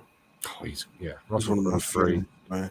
Joaquin Phoenix, after I actually thought about some things, he's on the all-time great list. Yeah. Her, Gladiator. Yeah. Joker. Yeah. Walk the Line. Yep. Like The Master. Like, God, what? Absolutely. No, absolutely, man. He's ridiculous, man. Tom Cruise is up there. I mean, Tom Cruise is a great actor. He's a weird dude, but he is a great actor. Do you think that he'll start to do more like award-based projects now? Oh, Like hopefully. post Mission Impossible, since that'll be wrapping up. Yeah. Is this the last one? Is he finally done with these damn movies? I think this will be the last one. I just want to see him in something different, man. Like I just want to see him do something else. Yeah, because I think how many Academy Mummy. Awards does he have? That's it. The only thing he's done is the Mummy since in the last. Well, no, I think he did. Oh, that was Brendan Fraser. Yeah. No. The newer Mummy was Tom Cruise. Oh yeah. I didn't even see that one. I know horrible. It was horrible. I heard. I bet it was. I was just like, this is not the story I know. And it's funny because Universal was setting up that Monsters universe and went nowhere. Nowhere. Because of that one movie they screwed up on. Mm-hmm. That was it. It's like, damn it. I wanted to see that dude because they had like, I think they had RDJ in there too. Wasn't he the Invisible Man? Pretty sure Robert Downey Jr. was supposed to be a part of the Monsters universe. I'm pretty sure. There was another big name in there other than Tom Cruise. I knew that. There was like 2 or 3 big names. Was supposed to play Jekyll and Hyde. Yeah, yep. But there was another. I'm pretty sure Mr. Invisible Man was supposed to be somebody big too. I'm pretty sure that was a really good movie. Yeah. But that wasn't based on that. No, was that supposed to be part of that, or they just did it separate? That was separate. Oh, okay. But it was. Oh yeah, no, that was a good movie. Yeah. That movie was crazy, man. Dude, that's that creepy part where she's climbing up into the attic. Mm-hmm. That's one of the creepiest freaking parts of the movie, dude. It's one of the creepiest things ever. It was nuts, man. All I can think about though when I think of invisible people now is the dude from The Boys. And him in the bathroom when they're talking. And Maeve just being like, "Can you get the hell out of here? I know you're in here. Get the hell out of here." Translucent. And you just see the door open and walk out. It's so great. That's all I can think of because that's exactly what any man would do if they were invisible. If they were invisible, man. Absolutely what every man would do. It's so funny. Such a great joke. But that's all I can think of though is now there's got to be if there is any superpowers out there, it is definitely invisible people, and they're just in corners somewhere. And you know what? Randomly that would be one of the creepiest powers to have. Like, no, you can't just appear out of nowhere like that. Dude, and that to me is one of the most unappealing powers to have. I would not want to be invisible. But there's so much you could do with that. Oh, there is, yes. But that to me, I don't know. I want to fly, dude. I just want to know what it's like to fly with nothing around me. That's literally the only feeling I want to feel. I just want to know what it's like to fly with nothing holding me up, nothing around me. I feel that. Like that is what I would want more than anything. I want to control all the elements, man. Like, do you know how awesome it would be to be homeless and be able to fly?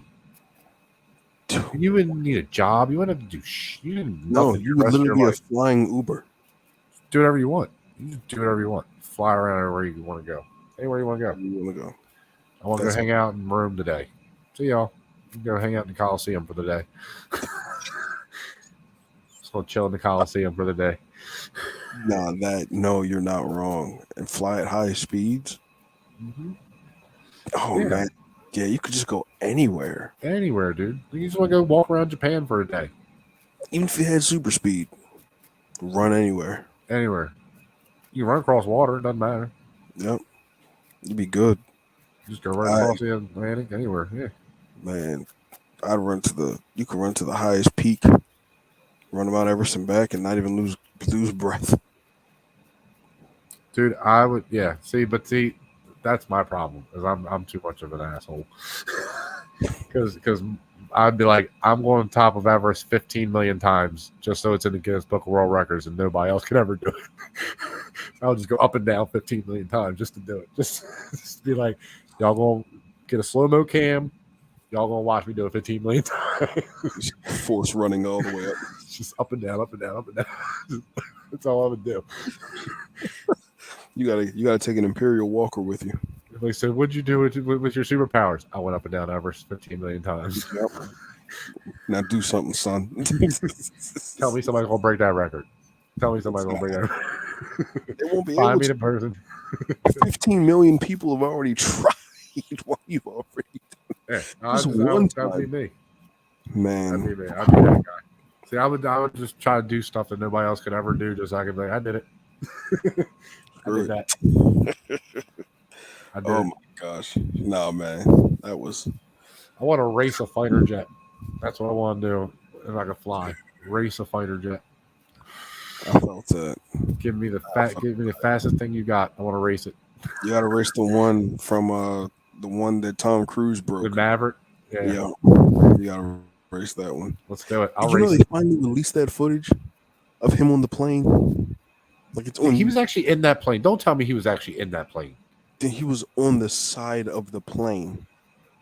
He was on the wing of the plane, and they both, like went down diagonally. He's an insane person, dude. I'm like, dude, I agree with what I agree with what you said, man.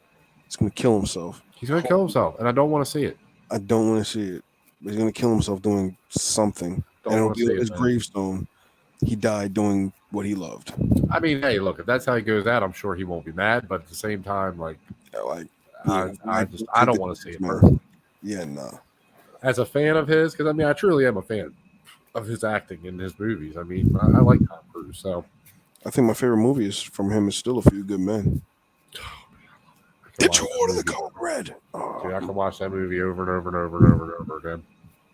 Love that movie. Love Rain Man. Oh my God. Rain Man's a great one. Mm-hmm. Absolutely. Jerry Maguire's a good movie too, dude. Jerry Maguire's a really good movie. I don't think I finished that one all the way through. Oh man, that's a good one. We're getting Junior's in it too. I mean, it's a rom-com, obviously, but I love that movie. I can watch that movie too, man. Another one I actually I've seen clips of, but I need to sit and watch. I've wanted to watch. Yeah, Risky Business. Oh, that's a good movie. Risky Business, and I want to watch Steel Magnolia. You see Minority Report? You see Minority Report, right? Tom Cruise, the original movie. I don't think I have. Oh yeah, he's in that. Like I've heard of Minority Report, and I know of it. Yeah, but I don't think I've ever watched it. Live, Die, Repeat. And when it was on Netflix, I had it on. I think they took it off.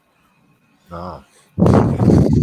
Yeah. Dude, school does not help at times. I tell you what, though, there was one movie that I was talking with somebody about the other day of his that I didn't really like, and that was Oblivion. Yeah, Oblivion's not great. No, I didn't like it. No, it's not great. Was War of the Worlds any good? I was supposed to see that one too at one point. That's what I'll say. I mean, he's good at it. Don't get me wrong. I mean, he's fine. But the movie's okay. It's okay. Yeah, it's not great, I would say. I got a Tom Cruise list I gotta dive into. Actually, another one of my favorites is Tropic Thunder. He is hilarious. Come on, man. And they're making a Les Grossman movie. No. Yep. No, they're not. It's happening. Oh, dude, they better. You not, bro. They better. It's happening. That's another one that I get very upset about is people getting mad about our Robert Downey Jr. in that movie. He was an actor playing an actor playing an actor. But the reason they're mad is literally the point of the character. Like that's the joke. Like that's the point. It's right to show how ridiculous it is that these method actors like would go that far to get into a character. Like that's the whole point of the character. And people are like, I can't believe he did it. Like it's because they only saw the. It's the point of the character. Yeah. You're supposed to laugh at him for being that stupid. Like that's the point of it. It's ridiculous. And they even make the joke in the movie where he's like he says something like I'm a black dude playing. When he says something like who you talking about? What you say them? And he's like, yeah, who are you talking about? You say us. Like, I love that. It's such a great because it's so funny. That's the point. Like that's the whole point of the movie. Like his character, you're supposed to laugh at him for being stupid. Like Yeah. like, Yeah. you were like, oh, he was serious. Like no, he was. No. He was being genuinely stupid and playing so stupid. But Sorry, it excuse was me. I just so never funny. understood that when people got so mad about that. I'm like, that's not the same to me as a person doing blackface. He didn't do. That's not what he was doing in that movie. He was No, making fun of somebody that would go that far to do that. yeah, yeah. Because Because in the movie, he gets like he like literally has a surgery that darkens his skin. In the movie, he has like pigmentation augmentation or something they call it, where he like literally has his skin dye because he's so method of an actor that he literally dyed his skin. Yeah, that's what I'm saying. They're making fun of how ridiculous it is that somebody would go that far to do that. Like, and people got so mad about it. I'm like, oh my god, you're missing the point of the joke. That's the joke. It's so good. Tropic Thunder. Oh, it's so great, man. He's funny in that movie. He's actually really funny in that movie, dude. All of them, him, yeah. Black, freaking Ben Stiller, Jack Tom Black with the Cruise. Skittles bag, and was it McConaughey in it too? Yeah, McConaughey's in it. Yeah, he plays the one agent. Yeah, he plays the other agent or the whatever he is. I don't know what he is. Like he's either an agent or something. Who was the other black guy? Was it Brandon T. Jackson? The one that I can't remember his name. What? Oh my god! Hold up, I'll do you one better. Yeah, because he's young in that movie too. I really feel like it was Brandon T. Jackson, but I'm not sure. Tropic Thunder. Okay, boom. That's a great cast. That's a great movie. Oh yeah, man! Action comedy. I love this movie. And Ben Stiller, you never go full retard. It was you never go full retard. It was Brandon T. Jackson. Yeah. Okay. Yep. Yeah. Like there's so many. Just that's such a cool, funny movie, man. Funny movie. Yeah. And they're all just making a film about the Vietnam War, and they actually drop off into my god, dude. I'm telling you, that's perfect. That's a comedy to me. That's a comedy done right. Yeah, that is a comedy I can sit and I can watch. Like I absolutely, dude. I tell you what, I didn't realize it was Tom Cruise until the second time I watched it. Really? Yeah. First time I watched it, I didn't even realize it. Then I watched it again, and I guess just because I was paying attention more because I'd already watched it, so I kind of knew what was happening. Mm-hmm. And I was looking, and I'm like, who the hell is this? Because I knew it was somebody, but I couldn't figure out who it was. And I'm like, I did that moment, like, oh, it's him, it's Tom Cruise. I was like, oh my god, it's him. It's so funny. Just like it's insane. Yeah, because you never would think he would do that. Like he would never think, not at that time at least, that he would have done something like that. And you know what else? Another one I like with Ben Stiller, Dodgeball. Oh, come on. Yeah, I love Dodgeball. Of course. A true underdog story. It is a true underdog story. Absolutely. Yeah. Absolutely. Yeah. No, I can't. That's the only thing I can think of in that movie is when they come out doing the snake thing. I laugh so hard every time I see that. It's so stupid. So stupid. And then they didn't. Oh my god! Did they kill the coach? Like they killed the coach? Like he got hit in the head with a dodgeball, right? Oh yeah, he got hit. Yeah, something. Yeah, I can't remember exactly, but yeah, some fell on him or something, and yeah, it killed him. It's like, what the hell is going on? And he's throwing wrenches at him. Like that was when he's training him. He's throwing wrenches at him. It's like dodge. Then had the really big dude. Oh my god! Yeah, man. Oh, that's a great one. That's a great one. Dude, this has been fun, sir. I do have to get off here though because we have been going for 2 hours and 40 minutes. Holy crap! Wow, jeez, we are almost the length of Braveheart. Wow. Hey, you know what? Hey, well, let's go for Fellowship Or let's go for Return of the King extended edition time. Oh my god! On another night, 4 hours and 25 minutes. You know what? I'll tell you what though. If we ever do like a charity night, that would not be a bad idea. Oh, I'd like to do just like a live Q&A where we just go for a couple hours and just anybody wants to join and ask questions or whatever. I'd like to do that one night. We gotta set. Yeah, we gotta do that. We gotta set that up for sure, man. Yeah, definitely set that up. Okay, cool, man. Guys, well, thank you for going on this crazy journey with us tonight. We have definitely covered a lot. Walked and back. Yeah, thank you guys to the new people that joined us tonight. Ace, Chris Paul, let's see, Villain LeBron, and Joe that joined us earlier. So, yeah, guys, thank you. Thanks, everybody. Josh, tell everybody where they can find you, man. All right, guys, you can find me on my channel, The Midnight Cinema. I just started uploading some of my reviews from the channel into audio form on my podcast, so you can find them there too. You can find them on my podcast at Wolves Midnight Podcast on Spotify, Anchor, Pocket Cast, Google Podcasts. You can find me on Twitter at The Outlawed Mind. You can find me on Instagram at The Midnight 741. Find me on TikTok at Chef Midnight 483, and I'm in the Facebook group Multiverse of Geekdom. You can find me there. Yeah, just having fun with all the gang. We are the family, as Dominic Toretto would say. We are fast, we are furious, but most importantly, we are family. Okay, let me say that again for you.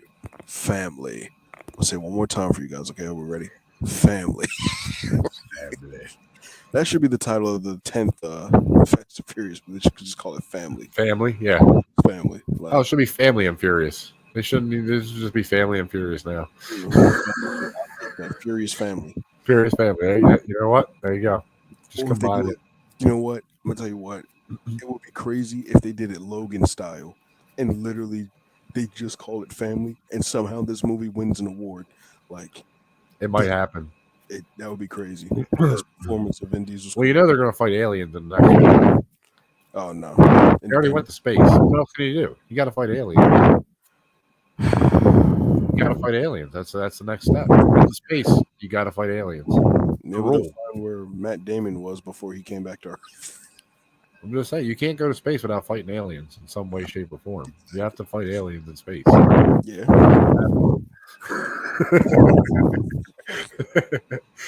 Anyway, guys, you can find me at Jedi Master Tuck on Twitter. You can also find me here on Mondays, Tuesdays, and Wednesdays at 10 p.m. And you can also find me in the Multiverse of Geekdom Facebook group. Please like and subscribe down below. Share us. It helps with the algorithm. Like I said earlier, we're trying to get to 100 subs. We're at 72 right now. We appreciate everybody. And thank you guys again. Have a great night. Have a great one, guys.